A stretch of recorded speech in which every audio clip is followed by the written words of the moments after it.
আমাদের C2 lecture আমরা শুরু করতে যাচ্ছি। C2 লেকচারটা হলো গিয়ে মৌলসমূহের পর্যায়ভিত্তিক ধর্ম এবং রাসায়নিক বন্ধন চ্যাপ্টারটার উপর। তো আমরা শুরু করলাম মৌলসমূহের পর্যায়ভিত্তিক ধর্ম দিয়ে, এরপর আমরা অরবিটাল সংকরণ থেকে রাসায়নিক বন্ধনের দিকে আস্তে ধীরে অগ্রগামী হব। তো আমরা সবার প্রথমে যে টপিকটা নিয়ে আলোচনা করতে চাই যে ইলেকট্রন বিন্যাস অনুযায়ী আমরা জানি আমাদের মৌলগুলোকে চার ভাগে ভাগ করে, চারটা ব্লকে ভাগ করে।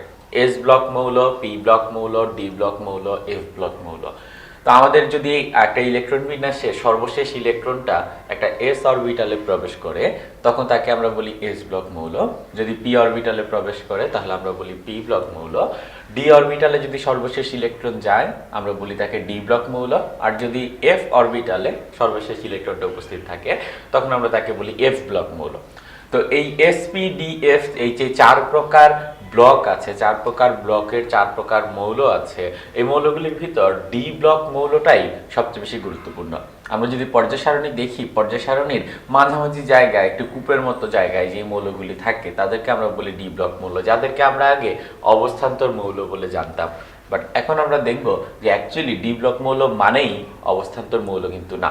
তা আমরা বোঝার জন্য চতুর্থ পর্যায় থেকে আমাদের ডি ব্লক মৌলগুলোকে লেখা শুরু করব। চতুর্থ পর্যায়ে যে ডি ব্লক মৌলগুলি আছে সেগুলি যদি আমরা সিকোয়েন্সিয়ালি বুঝতে চাই তখন আমাদেরকে যেটা দেখা লাগবে যে স্কিনে তিব্বত ভ্যানিশিং ক্রিম মেখে ফের কবে নিকা করতে যাবে, জাস্ট একটা ছড়ার মতো। এবং এইটা যদি আমি মনে রাখি তাহলে আমি আমাদের চতুর্থ পর্যায়ে যে ডি ব্লক মৌলগুলি আছে সেগুলি সিকোয়েন্সিয়ালি লিখতে পারবো। যেমন স্কিনে মানে হলো স্ক্যান্ডিনিয়াম, তিব্বত মানে হলো গিয়ে titanium, vanishing for vanadium, cream for chromium, মেখে ফর ম্যাঙ্গানিজ, ফের ফর আয়রন, কবে কোবাল্ট, নিকা নিকেল, করতে কপার, যাবে দ্যাট ইজ জিঙ্ক। তো আমরা যদি স্কিনে তিব্বত ভ্যানিশিং ক্রিম মেখে ফের কবে নিকা করতে যাবে আমরা কিন্তু এই মৌলগুলির সিরিয়ালি লিখতে পারছি এবং আমরা তাদের পারমাণবিক সংখ্যাটাও লিখে রাখি। স্ক্যান্ডিনিয়াম 21, titanium 22, ভ্যানেডিয়াম 23, chromium 24, 25, 26, cobalt 27, 28, copper 29, zinc হলো গিয়ে 30। এবং এদের ইলেকট্রন বিন্যাসটা খুবই সহজে করা যায় যদি আমি তাদের পারমাণবিক সংখ্যাটা জানি। শুধুমাত্র এই চতুর্থ পর্যায়ের আমাদের যেই ডি ব্লক মৌলগুলো আছে তাদের ক্ষেত্রে আমরা এই কাজটা করতে পারি। কিরকম? স্ক্যান্ডিনিয়াম তার পারমাণবিক সংখ্যা হলো গিয়ে 21 এবং তার ইলেকট্রন বিন্যাস করলে আমরা দেখব সর্বশেষ দুটো অরবিটাল হলো 4s2 3d1। আমার জাস্ট এটা মনে রাখলাম আমি যে ডি ব্লক মৌল চতুর্থ পর্যায়ের ডি ব্লক মৌলের ইলেকট্রন বিন্যাস করার জন্য আমার 4s আর 3d থাকবে। তো আমি 4s এর উপরে লিখলাম 2, 3d এর উপরে লিখলাম 1। এটা মোটামুটি আমরা ওই পারমাণবিক সংখ্যাটা দেখেই করে ফেলতে পারলাম, কারণ ওইখানে 2 আর 1 আছে 21। তো 4s2 3d 1। ফর এক্সাম্পল আমি যদি এখানে আয়রনেরটা নিই, এখানে আছে কত 2 আর 6, আয়রনের ইলেকট্রন বিন্যাস হবে 4s2 3d6। আমরা অন্য একটা নেই, ফর এক্সাম্পল ভ্যানিডিয়াম, এটার হবে গিয়ে 4s2 3d3। অন্য যে কোনো একটা নিকেল, এটা হবে গিয়ে 4s2 3d8। অর্থাৎ আমাদের যেটা পারমাণবিক সংখ্যা থাকছে সেই পারমাণবিক সংখ্যার প্রথমটুকু আমাদের 4s এর উপরে বসছে, পরের টুকু আমাদের 3d এর উপরে বসতেছে। তা আমরা যদি এখানে কপার ক্রোমিয়াম এটা বের করতে চাই সেটা হলো কি 4s2 3d4 হওয়ার কথা, বাট হয় না। আমরা জানি এখানে ব্যতিক্রম হয় এবং আমাদের ইলেকট্রন বিন্যাসটা দাঁড়ায় 4s1 3d5। এটার কারণ হলো ডি অরবিটাল যখন অর্ধপূর্ণ থাকে তখন সে অনেক বেশি স্থিতিশীল ডি অরবিটাল। দ্যাটস ওয়াই আমাদের 3d4 কাঠামো না হয়ে 3d5 কাঠামো হয়। এবং ঠিক একই রকম ব্যতিক্রম দেখতে পাই আমরা কপারের জন্য, যেখানে আমাদের নর্মাল নিয়মে ইলেকট্রন বিন্যাস হওয়ার কথা 4s2 3d9, বাট এখানে অ্যাকচুয়ালি আমাদের ইলেকট্রন বিন্যাস হয় 4s1 3d10। কারণ এখানে আমাদের ডি অরবিটাল পরিপূর্ণ এবং পরিপূর্ণ ডি অরবিটালের স্থিতিশীলতা অনেক অনেক বেশি। দ্যাটস ওয়াই 3d9 কাঠামো না হয়ে আমরা পাই 3d10 কাঠামো। আর জিঙ্কের জন্য কি? জিঙ্কের জন্য ইলেকট্রন বিন্যাস হলো 4s2 3d10। তা আমরা দেখতে পেলাম যে আমাদের যে চতুর্থ পর্যায়ের ডি ব্লক মৌলগুলো আছে তাদের পারমাণবিক সংখ্যা এবং ইলেকট্রন বিন্যাসগুলো কিরকম হয়। এখন আমরা একটা জিনিস শিখবো নতুন করে, সেটা হলো গিয়ে অবস্থান্তর মৌল। আমরা ডি ব্লক মৌলসমূহ দেখলাম, এখন আমরা জানবো অবস্থান্তর মৌল সম্পর্কে। আমাদের অনেকেরই একটা ধারণা থাকে যে অবস্থান্তর মৌল মানে ডি ব্লক মৌল, বাট সব ক্ষেত্রে না, সেটাই আমরা এখন প্রমাণ করব। যেমন অবস্থান্তর মৌল ডেফিনেশনটাকে আমরা যদি দুইটা পয়েন্টে ভাগ করি, তার ভিতরে অবশ্যই দুইটা কন্ডিশন থাকতে হবে, যে তাকে অবশ্যই একটা ডি ব্লক মৌল হওয়া লাগবে, এবং যেই মৌলটার কথা বলতেছি আমরা সেটা একটা ডি ব্লক মৌল, এবং সেই ডি ব্লক মৌলের স্থিতিশীল আয়নের ডি অরবিটাল আমাদের আংশিক পূর্ণ থাকা লাগবে। তা আংশিক পূর্ণ বলতে আমরা কি বুঝাচ্ছি, যে আমাদের একটা ডি অরবিটালে ম্যাক্সিমাম আমাদের 10টা ইলেকট্রন থাকতে পারে। যদি আমার ডি অরবিটালে কোনো ইলেকট্রন না থাকে, সেই ডি অরবিটালটা খালি। যদি আমার ডি অরবিটালে 10টাই ইলেকট্রন থাকে, সেই ডি অরবিটালটা পরিপূর্ণ। বাট যদি আমার ডি অরবিটালে D1 বা D2 বা D3 বা D4 বা D5 D6 D7 D8 বা D9 ইলেকট্রন থাকে, বা তার কনফিগারেশন ওরকম হয়, যদি একটা বা থেকে 9টা পর্যন্ত ইলেকট্রন থাকে, তখন আমরা বলতে পারি যে আমাদের ডি অরবিটালটা আংশিকভাবে পরিপূর্ণ। এবং যদি আমার একটা ডি অরবিটালের স্থিতিশীল আয়নের কাঠামো আংশিকভাবে পরিপূর্ণ হয়, তখন আমরা বলি যে আমাদের ওই ডি অরবিটাল, ওই ডি ব্লক মৌলটা হলো গিয়ে অবস্থান্তর মৌল। তো আমরা যদি একটা উদাহরণ দেখি, ব্যাপারটা আরো ক্লিয়ার হবে আমাদের জন্য। যে আমরা এখানে আয়রনের ইলেকট্রন বিন্যাস দেখতে পাচ্ছি, আয়রন 26, তার ইলেকট্রন বিন্যাস হলো গিয়ে 4s2 3d6। তো আমরা আয়রনের দুইটা আয়ন জানি, একটা হলো ফেরাস, একটা হলো ফেরিক। তো ফেরাস হলো গিয়ে Fe2+, ফেরিক হলো Fe3+, এবং যে কোনো মৌলের জন্যই যখন আমরা কম যোজনীর কথা বলি সেটা হয় গিয়ে আস, আর যখন বেশি যোজনীর কথা বলি দ্যাট ইজ ইক। তো আমরা ফেরাসের ইলেকট্রন বিন্যাস করলাম 4s0 3d6, আর ফেরিকের ইলেকট্রন বিন্যাস করলাম 4s0 3d5। তা আমাদের প্রশ্ন করতে পারে যে ফেরাস এবং ফেরিক এই দুটোর ভিতর কোনটা আমাদের বেশি স্থিতিশীল, এবং সেটা কিন্তু আমরা ইলেকট্রন বিন্যাস দেখেই বলতে পারি। যেমন আমাদের ফেরাসের ইলেকট্রন বিন্যাস হলো 3d6, আর ফেরিকের ইলেকট্রন বিন্যাস হলো 3d5। তো 3d6 স্ট্রাকচারটা কিরকম, যে আমাদের ডি অরবিটালে যেই 5টা ঘর আছে, সেই 5টা ঘরে আমাদের ইলেকট্রন আছে গিয়ে 6টা। আর 3d5 স্ট্রাকচারটা হলো গিয়ে আমাদের ডি অরবিটালে ঘর আছে 5টা, এবং সেই 5টা ঘরে আমাদের ইলেকট্রন আছে 5টা। যেহেতু আমাদের এই Fe3+ যে স্ট্রাকচার, সেইটার ভিতর 5টা ইলেকট্রনের স্পিন একই দিকে, ওই কাঠামো আমাদের এই কাঠামোর চেয়ে বেশি স্থিতিশীল, যেখানে একটা ইলেকট্রনের স্পিন বিপরীত দিকে। আমি যদি অল্প একটু হিট দেই, আমার এই বিপরীত দিকে স্পিনযুক্ত ইলেকট্রনটা খুব সহজেই কিন্তু আমার জাম্প করে 3d থেকে অন্য কোনো অরবিটালে চলে যেতে পারবে। দ্যাটস ওয়াই আমাদের ফেরাস এবং ফেরিকের ভিতর ফেরিক বেশি স্থিতিশীল, কারণ সেটা অর্ধপূর্ণ এবং তার ইলেকট্রনের স্পিন সব একই দিকে। তো এখন আমরা ফেরাস এবং ফেরিকের ভিতর বুঝলাম যে আয়রনের স্থিতিশীল আয়ন হলো গিয়ে ফেরিক, এবং সেই আয়রনের স্থিতিশীল আয়ন, যেই আয়রন কিনা একটা ডি ব্লক মৌল, তার স্থিতিশীল আয়নের ডি অরবিটাল আংশিকভাবে পূর্ণ। ডি অরবিটাল আংশিকভাবে পূর্ণ আমরা আগেই বলে আসলাম যে ডি অরবিটালে আমাদের একদম খালিও নাই বা একদম ফিল আপ করাও নাই, কিছু খালি জায়গা আছে, ছোট ছোট কিছু ইলেকট্রন আমরা এখনো দিতে পারবো, আংশিকভাবে পূর্ণ ডি অরবিটালটা। সুতরাং আমরা বলবো আমাদের আয়রন এটা হলো গিয়ে একটা ডি ব্লক মৌল, যেটা কিনা আমি ইলেকট্রন বিন্যাস দেখে বলতে পারতেছি, এবং এটা একটা অবস্থান্তর মৌল, কারণ তার ডি অরবিটাল, তার আয়নের স্থিতিশীল আয়নের ডি অরবিটাল আংশিকভাবে পূর্ণ। আমরা যদি এখন আরেকটা উদাহরণ দেখি, স্ক্যান্ডিনিয়াম, যার ইলেকট্রন বিন্যাস হলো 4s2 3d1, এবং তার স্থিতিশীল আয়ন হলো স্ক্যান্ডিনিয়াম 3+। তো আমরা ইলেকট্রন বিন্যাসটা করলে দেখতে পাই 4s0 3d0, অর্থাৎ আমাদের ডি অরবিটালে ইলেকট্রন সংখ্যা কিন্তু 0। ডি অরবিটাল ইলেকট্রন সংখ্যা 0 মানে ডি অরবিটাল খালি, সে আংশিকভাবে পূর্ণ না। সুতরাং স্ক্যান্ডিনিয়াম সে একটা ডি ব্লক মৌল, কিন্তু সে অবস্থান্তর মৌল না। আর যদি আমরা জিঙ্কের কথা বলি 4s2 3d10, এই জিঙ্কের স্থিতিশীল আয়ন হলো জিঙ্ক 2+, এবং সেই আয়ন আমরা দেখব যে 4s0 3d10 কাঠামো আমরা পাচ্ছি, ডি অরবিটাল এখানে একদম পরিপূর্ণ। দ্যাটস ওয়াই আমরা বলবো যে জিঙ্ক সেটাও একটা ডি ব্লক মৌল, কিন্তু সে অবস্থান্তর মৌল না।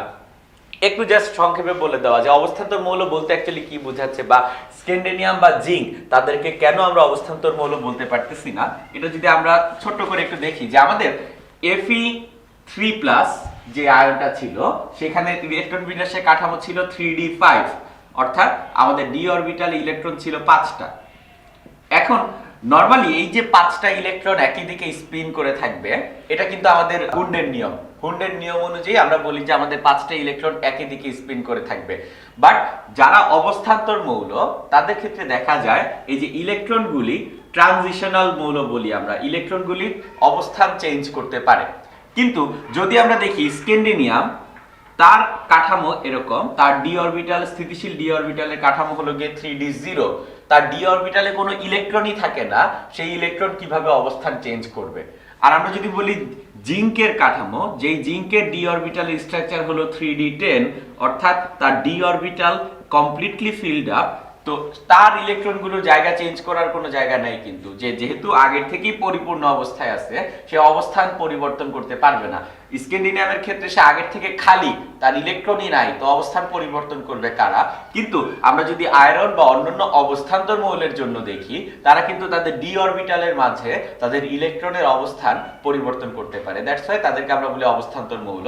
বাট স্ক্যান্ডিনিয়াম, জিঙ্ক চতুর্থ পর্যায়ের জন্য এই দুটো মৌল তাদের অবস্থান পরিবর্তন করতে পারে না, তাই তাদেরকে আমরা বলি যে তারা ডি ব্লক মৌল, কিন্তু তারা অবস্থান্তর মৌল না। অবস্থান্তর মৌল সম্পর্কে আমরা জানলাম। তো অবস্থান্তর মৌলের কিছু ধর্ম আছে, যে অবস্থান্তর মৌল পরিবর্তনশীল যোজ্যতা প্রদর্শন করে, অবস্থান্তর মৌল জটিল যৌগ গঠন করে, অবস্থান্তর মৌল কালারফুল যৌগ তৈরি করে। তো আমরা এখন অবস্থান্তর মৌল কিভাবে জটিল যৌগ তৈরি করে, বা জটিল যৌগ বলতে অ্যাকচুয়ালি আমরা কি বুঝি, কম্পাউন্ড কমপ্লেক্স, সেই কম্পাউন্ড কমপ্লেক্স সম্পর্কে আমরা এখন জানবো। তো আমরা বোর্ডে দুইটা উদাহরণ দেখতে পাচ্ছি, যে এটা হলো গিয়ে টেট্রাঅ্যামিন কপার সালফেট, এটা হলো গিয়ে পটাশিয়াম হেক্সাসায়ানোফেরেট। তো এই যে উদাহরণগুলি, এগুলি দেখেই আমি বুঝতে পারবো এগুলি হলো গিয়ে আমাদের জটিল যৌগ। কিভাবে? এখানে ওই থার্ড ব্র্যাকেট ইউজ করতেছে, মোটামুটি থার্ড ব্র্যাকেট দেখে আমরা শিওর হয়ে যাব যে অবস্থান্তর মৌল দিয়ে গঠিত একটা জটিল যৌগ নিয়ে আমরা কথাবার্তা বলছি। এবং এই জটিল যৌগের স্ট্রাকচারটা কিরকম, বা জটিল যৌগ যখন গঠিত হয় তখন কোথায় কে থাকে, সেটা নিয়ে আমরা একটু আলোচনা করি।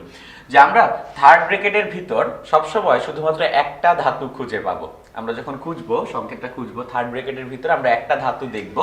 এখানে আমাদের ধাতুটা হলো গিয়ে কপার, এবং থার্ড ব্র্যাকেটের ভিতর যে ধাতুটা আমি দেখব তাকে আমরা বলি যে কেন্দ্রীয় মৌল বা কেন্দ্রীয় ধাতব আয়ন, কেন্দ্রীয় ধাতব মৌল। এটা হলো গিয়ে আমাদের কপার এই উদাহরণের জন্য। তো কপার একদম সেন্টারে থাকবে, এবং থার্ড ব্র্যাকেটের ভিতর ওই ধাতুর সাথে, কেন্দ্রীয় ধাতব মৌলের সাথে আমাদের যেই আয়ন বা যেই মূলক বা যেই পরমাণু থাকবে তাদেরকে আমরা বলি গিয়ে লিগ্যান্ড। এখানে যে চারটা অ্যামোনিয়া আমরা দেখতে পাচ্ছি, এই চারটা অ্যামোনিয়াকে আমরা বলি গিয়ে লিগ্যান্ড। তো লিগ্যান্ড কথাটার মিনিং কি? লিগ্যান্ড কথাটার মিনিং হলো ইলেকট্রন দাতা। তারা ইলেকট্রন দান করে। কাকে ইলেকট্রন দান করে? যে আমাদের যে কেন্দ্রীয় মৌলটা আছে তাকে ইলেকট্রন দান করে। কিভাবে ইলেকট্রন দান করে? লিগ্যান্ড আমাদের কেন্দ্রীয় মৌলের সাথে সন্নিবেশ সমযোজী বন্ধন তৈরি করে, এবং সেই সন্নিবেশ সমযোজী বন্ধনের তৈরির সময় সে মুক্তজোড় ইলেকট্রন দান করে গিয়ে কেন্দ্রীয় ধাতব মৌলকে। অর্থাৎ আমাদের যেহেতু চারটা লিগ্যান্ড আছে, আমি জাস্ট বাই ডিফল্ট দেখাচ্ছি যে চারটা অ্যামোনিয়া, তো আমি চারটা কর্নারে আঁকলাম চারটা অ্যামোনিয়া। আমরা জানি অ্যামোনিয়ার মুক্তজোড় ইলেকট্রন থাকে, এবং প্রতিটা অ্যামোনিয়া তার মুক্তজোড় ইলেকট্রন দিয়ে কেন্দ্রীয় ধাতব মৌল কপারের সাথে এরকম সন্নিবেশ বন্ধন তৈরি করে। এরপর আমরা থার্ড ব্র্যাকেটটা দিলাম। থার্ড ব্র্যাকেটের বাইরে কে আছে? আমরা যদি দেখি, থার্ড ব্র্যাকেটের বাইরে আছে গিয়ে সালফেট, SO4 2-। সালফেট যেহেতু -2, তাই আমরা বলতে পারি আমাদের এই থার্ড ব্র্যাকেটটা একটা আয়ন হবে, এবং তার চার্জ হবে +2।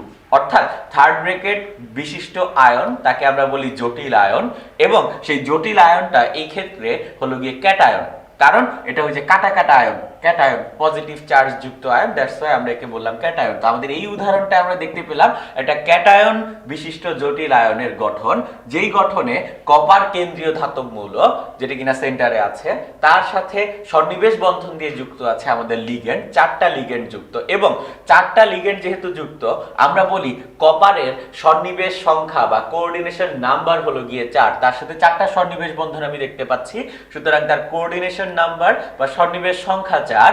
এবং ব্র্যাকেটের বাইরে তার আয়নটাকে যৌগে কমপ্লিট করার জন্য আমরা একটা সালফেট মূলক দিয়ে দিলাম, অর্থাৎ আমাদের একটা ক্যাটায়নের সাথে একটা অ্যানায়ন যুক্ত হয়ে আমরা একটা কমপ্লিট যৌগ পাচ্ছি। আমরা যদি এই পাশে উদাহরণটা খেয়াল করি, ঠিক আগের বারের মতো আমরা চিন্তা করব। আমরা থার্ড ব্র্যাকেট দেখে বুঝবো যে এটা হলো গিয়ে আমাদের একটা জটিল যৌগ। থার্ড ব্র্যাকেটের ভিতর আমরা একটা ধাতু খুঁজবো। আমরা দেখলাম এখানে থার্ড ব্র্যাকেটের ভিতর আছে গিয়ে আমাদের আয়রন, সুতরাং আয়রন হলো গিয়ে আমাদের কেন্দ্রীয় মৌল। আয়রনের সাথে আমরা দেখতে পাচ্ছি সায়ানাইড 6টা, এবং কেন্দ্রীয় ধাতব মৌলের সাথে থার্ড ব্র্যাকেটের ভিতর যেই থাকুক, যতজনই থাকুক, তাদেরকে আমরা বলি গিয়ে লিগ্যান্ড। তো আমাদের এখানে লিগ্যান্ড হলো গিয়ে সায়ানাইড মূলক। তো সায়ানাইড মূলক 6টা, তা আমি জাস্ট 6টা সায়ানাইড মূলক আঁকি। প্রতিটা সায়ানাইড মূলক আমরা জানি প্রতিটা সায়ানাইড মূলক তার মুক্তজোড় ইলেকট্রনের মাধ্যমে আমাদের কেন্দ্রীয় ধাতব মৌলের সাথে সন্নিবেশ বন্ধন তৈরি করবে। অর্থাৎ প্রতিটা সায়ানাইড মূলক আমাদের আয়রনের সাথে এরকম তীর চিহ্ন বা সন্নিবেশ সমযোজী বন্ধন দিয়ে যুক্ত থাকবে এবং তখন আমরা পাবো যে আমাদের জটিল আয়নটা। এবং জটিল আয়নের বাইরে কে আছে? এখানে জটিল আয়নের বাইরে আছে 3টা পটাশিয়াম। 3টা পটাশিয়াম মানে হলো গিয়ে potassium plus, potassium plus, potassium plus, মানে ব্র্যাকেটের বাইরে আমরা দেখতে পাচ্ছি 3টা পজিটিভ চার্জ। দ্যাটস ওয়াই আমরা বলতে পারবো যে আমাদের জটিল আয়নটা হলো গিয়ে 3টা নেগেটিভ চার্জ বিশিষ্ট জটিল আয়ন। অর্থাৎ আমরা এখানে যে উদাহরণটা দেখতে পাচ্ছি সেটা হলো গিয়ে আমাদের একটা অ্যানায়ন বিশিষ্ট জটিল আয়নের উদাহরণ, আর ওইটা ছিল একটা ক্যাটায়ন বিশিষ্ট জটিল আয়নের উদাহরণ। তো এই ক্ষেত্রে আমাদের আয়রন হলো কেন্দ্রীয় ধাতব মৌল, সায়ানাইড হলো গিয়ে লিগ্যান্ড, 6টা লিগ্যান্ড আছে, তাই আমরা বলি এই ক্ষেত্রে আয়রনের সন্নিবেশ সংখ্যা বা কোঅর্ডিনেশন নাম্বার হলো গিয়ে 6। এবং দুই ক্ষেত্রেই নামকরণের জন্য আমাদের একটু আলাদা আলাদা নিয়ম আছে। আমরা এখন নামকরণের নিয়মটা খেয়াল করব। তা আমরা জটিল যৌগের নামকরণ দেখব এখন। তা আমরা প্রথমেই জটিল যৌগকে দুইটা ভাগে ভাগ করে নিলাম, যে ক্যাটায়ন বিশিষ্ট জটিল আয়ন এবং অ্যানায়ন বিশিষ্ট জটিল আয়ন। তো আমরা দুটার জন্য আলাদা আলাদা ভাবে নামকরণ করি। তো প্রথমে আমরা জাস্ট ক্যাটায়নের জন্য আমরা যেই প্রসেসে যেই জিনিসটা সিকোয়েন্স অনুযায়ী নামকরণ করি সেটা লিখে রাখলাম, যে আমরা প্রথমে লিখবো সংখ্যা সহ লিগ্যান্ডের নাম প্লাস হলো গিয়ে ধাতু, ব্র্যাকেটে আমরা লিখবো জারণ সংখ্যা, আর লাস্টে গিয়ে লিখবো তার সাথে যুক্ত অ্যানায়ন। আমার এখানে অ্যানায়ন কয়টা আছে বা অ্যানায়নের চার্জ এগুলি লেখার কোনো দরকার নেই, আমরা শুধুমাত্র যুক্ত অ্যানায়নের নামটা লিখবো। যেমন আমরা এখানে একটা উদাহরণ দিলাম যে আমাদের কপার ব্র্যাকেটে ammonia third bracket close sulphate. তা আমরা এটার নামকরণ করতে চাই। প্রথম কথা, আমি কিভাবে বুঝবো যেটা আমার একটা ক্যাটায়ন বিশিষ্ট জটিল আয়ন?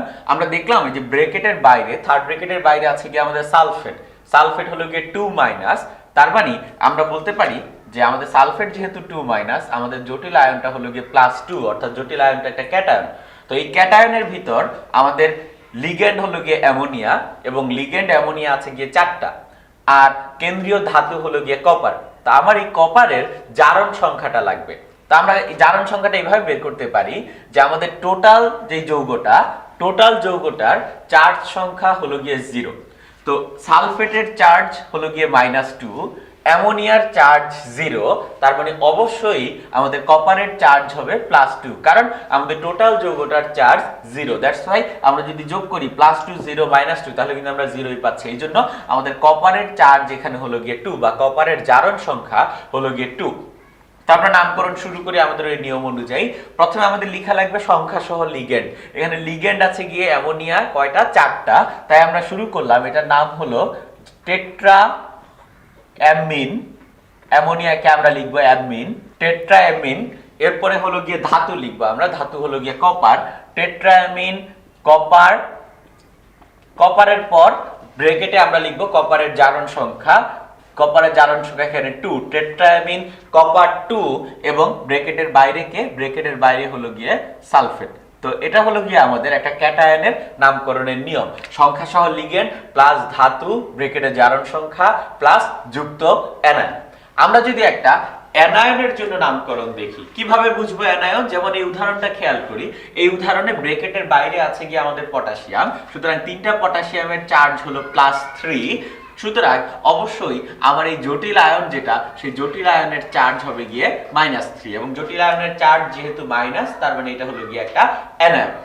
এখন এই অ্যানায়নটার নামকরণের জন্য আমরা যে নিয়মটা ফলো করি প্রায় একই রকম, জাস্ট একটু শাফল করা। আমরা প্রথমে লিখি যুক্ত ক্যাটায়ন প্লাস সংখ্যা সহ লিগ্যান্ড প্লাস ধাতু, এবং সেই ধাতুর সাথে আমরা একটা অ্যাড যোগ করি এবং লাস্টে গিয়ে লিখি জারণ সংখ্যা। মানে আমাদের ধাতুটা যদি ফেররাম হয়, ফেররামের সাথে আমরা অ্যাড যোগ করে এখানে বলি গিয়ে ফেররেট। আমাদের ধাতুটা যদি জিঙ্ক হয়, তার সাথে অ্যাড যোগ করে আমরা বলি জিঙ্কেট। আমাদের ধাতুটা যদি নিকেল হয়, নিকেলের সাথে অ্যাড যোগ করে আমরা বলি নিকেলেট। আমাদের ধাতুটা যদি কপার হয়, কপারের সাথে অ্যাড যোগ করে আমরা বলি কিউপ্রেট। ঠিক একইভাবে আমরা যদি এখন এই নামকরণটা করতে চাই, আমার আগে কেন্দ্রীয় মৌলের জারণ সংখ্যা বের করে নেওয়া লাগবে, কেন্দ্রীয় ধাতুর জারণ সংখ্যা বের করে নেওয়া লাগবে। আমাদের 3টা পটাশিয়ামের চার্জ হলো +3, 6টা সায়ানাইডের চার্জ হলো গিয়ে -6, এবং যেহেতু আমার টোটাল যৌগটার কোনো চার্জ নাই, তাই আমার অবশ্যই কেন্দ্রীয় মৌল আয়রন তার চার্জ হলো গিয়ে +3, অর্থাৎ এই জারণ সংখ্যা যেটা আয়রনের জারণ সংখ্যা সেটা হলো গিয়ে 3। তো আমরা যদি এখন নামকরণ করা শুরু করি, প্রথমে আমাদের যুক্ত ক্যাটায়ন যুক্ত আছে পটাশিয়াম। আমার যে 3টা পটাশিয়াম যুক্ত আছে এটা বলা লাগবে না, এটা নামকরণ থেকে অটোমেটিক বোঝা যাবে। তো আমরা লিখে শুরু করি যে পটাশিয়াম, প্রথমে যুক্ত ক্যাটায়ন পটাশিয়াম, এরপর হলো কি আমাদের সংখ্যা সহ লিগ্যান্ড, এখানে লিগ্যান্ড হলো সায়ানো এবং 6টা সায়ানো আছে, তাই আমরা নাম বললাম পটাশিয়াম হেক্সা সায়ানো। আর লাস্টে গিয়ে হলো ধাতু হলো ফেরামের সাথে অ্যাড যোগ করলে আমরা লিখতে পারবো ফেরেট এবং ব্র্যাকেটে হলো গিয়ে 3, পটাশিয়াম হেক্সাসায়ানোফেরেট 3 হলো গিয়ে আমাদের এই উদাহরণটার নাম। তো আমরা বেসিক ডিফারেন্সটা বোঝার ট্রাই করি ক্যাটায়ন এবং অ্যানায়নের জন্য। প্রথমেই একটা নামকরণ যদি আমাকে দেওয়া থাকে, আমাকে খুঁজে বের করা লাগবে এটা কি ক্যাটায়ন বিশিষ্ট জটিল আয়ন নাকি অ্যানায়ন বিশিষ্ট জটিল আয়ন। যদি ক্যাটায়ন বিশিষ্ট জটিল আয়ন হয়, আমার নামকরণের নিয়মটা হবে সংখ্যা সহ লিগ্যান্ড প্লাস ধাতু ব্র্যাকেটের জারণ সংখ্যা প্লাস আমাদের ব্র্যাকেটের বাইরে যে অ্যানায়নটা যুক্ত সেটা। আর যদি আমার অ্যানায়ন বিশিষ্ট নামকরণ হয়, তাহলে আমার লেখা লাগবে যুক্ত ক্যাটায়ন প্লাস সংখ্যা সহ লিগ্যান্ড প্লাস ধাতু এবং সেই ধাতুর সাথে অ্যাড যোগ করা লাগবে এবং তারপর আমি ব্র্যাকেটে লিখব জারণ সংখ্যাটা। আমরা যদি আরেকটা উদাহরণ খেয়াল করি, ফর এক্সাম্পল আমরা লিখলাম K4FeCN6। তো প্রথমে আমার বুঝার পালা এটা কি ক্যাটায়ন নাকি অ্যানায়ন। তো আমরা যদি দেখি এখানে ব্র্যাকেটের বাইরে আছে পটাশিয়াম, 4টা পটাশিয়াম আছে, তার মানে হলো +4, তার মানে আমাদের যে থার্ড ব্র্যাকেটটা সেটা হলো গিয়ে -4 চার্জ বিশিষ্ট, অর্থাৎ এটা হলো গিয়ে অ্যানায়ন যেহেতু, তাই এর নামকরণের জন্য আমার এই নিয়মটা ফলো করা লাগবে, যুক্ত ক্যাটায়ন প্লাস সংখ্যা সহ লিগ্যান্ড প্লাস ধাতু প্লাস অ্যাড। তো আমরা জারণ সংখ্যাটা বের করে ফেলি। সায়ানাইডের চার্জ হলো -6, পটাশিয়ামের চার্জ +4, সুতরাং এখানে আয়রনের চার্জ হলো গিয়ে +2। তো এটার নাম হবে পটাশিয়াম হেক্সাসায়ানোফেরেট 2। ফেরেট 2 কেন? কারণ আমাদের জারণ সংখ্যা হলো গিয়ে 2। আমরা যদি আরেকটা উদাহরণ খেয়াল করি যে অ্যামোনিয়া 2টা সিলভার ক্লোরাইড। তো এখানে আমরা চিন্তা করব এটা কি ক্যাটায়ন নাকি অ্যানায়ন। আমাদের ব্র্যাকেটের বাইরে আছে ক্লোরিন মাইনাস, সুতরাং আমাদের ব্র্যাকেটটা অবশ্যই কি পজিটিভ চার্জ বিশিষ্ট, সুতরাং এটা হলো কি আমাদের ক্যাটায়ন। তো এই ক্যাটায়নের যদি আমরা নামকরণ করতে চাই, ক্যাটায়ন বিশিষ্ট জটিল আয়নের বা জটিল যৌগের যদি নামকরণ করতে চাই, প্রথমে আমার বলা লাগবে সংখ্যা সহ লিগ্যান্ড। এখানে লিগ্যান্ড হলো অ্যামোনিয়া 2টা, তাই এটার নাম হবে ডাইঅ্যামিন সিলভার। সিলভারের জারণ সংখ্যা কত? এখানে সিলভারের জারণ সংখ্যা +1, ডাইঅ্যামিন সিলভার 1 ক্লোরাইড হবে কি আমাদের নামকরণ। তো আশা করা যায় এখন আমরা নামকরণ করতে পারবো, কিন্তু আমাদের সমস্যা হবে যখন আমাদের একাধিক অ্যামিন থাকবে বা একাধিক লিগ্যান্ড থাকবে, তখন আমরা নামকরণটা কিভাবে করব। তো সেই রকম একটা উদাহরণ আমরা খেয়াল করব।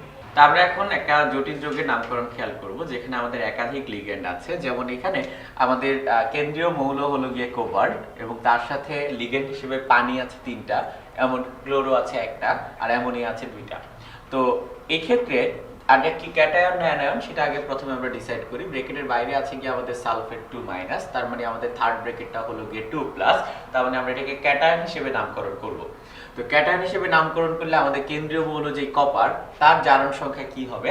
আমাদের সালফেটের চার্জ হলো -2, অ্যামোনিয়ার চার্জ 0, পানির চার্জ 0, ক্লোরিনের চার্জ হলো -1, তার মানে আমাদের কোবাল্টের চার্জ হলো গিয়ে +3। এবং আমরা জানি ক্যাটায়ন হিসেবে কোনো একটা জটিল যৌগের যদি আমরা নামকরণ করি, তাহলে প্রথমে আমার সংখ্যা সহ লিগ্যান্ডের নাম বলা লাগে। আমি কোন লিগ্যান্ডের নাম আগে বলবো? আলফাবেটিক অর্ডারে আমাদের যেই লিগ্যান্ডটা আগে আসে, যেমন পানিকে আমরা বলি অ্যাকোয়া, ক্লোরোকে আমরা বলি ক্লোরো, আর অ্যামিন সেটা হলো গিয়ে AMMIN।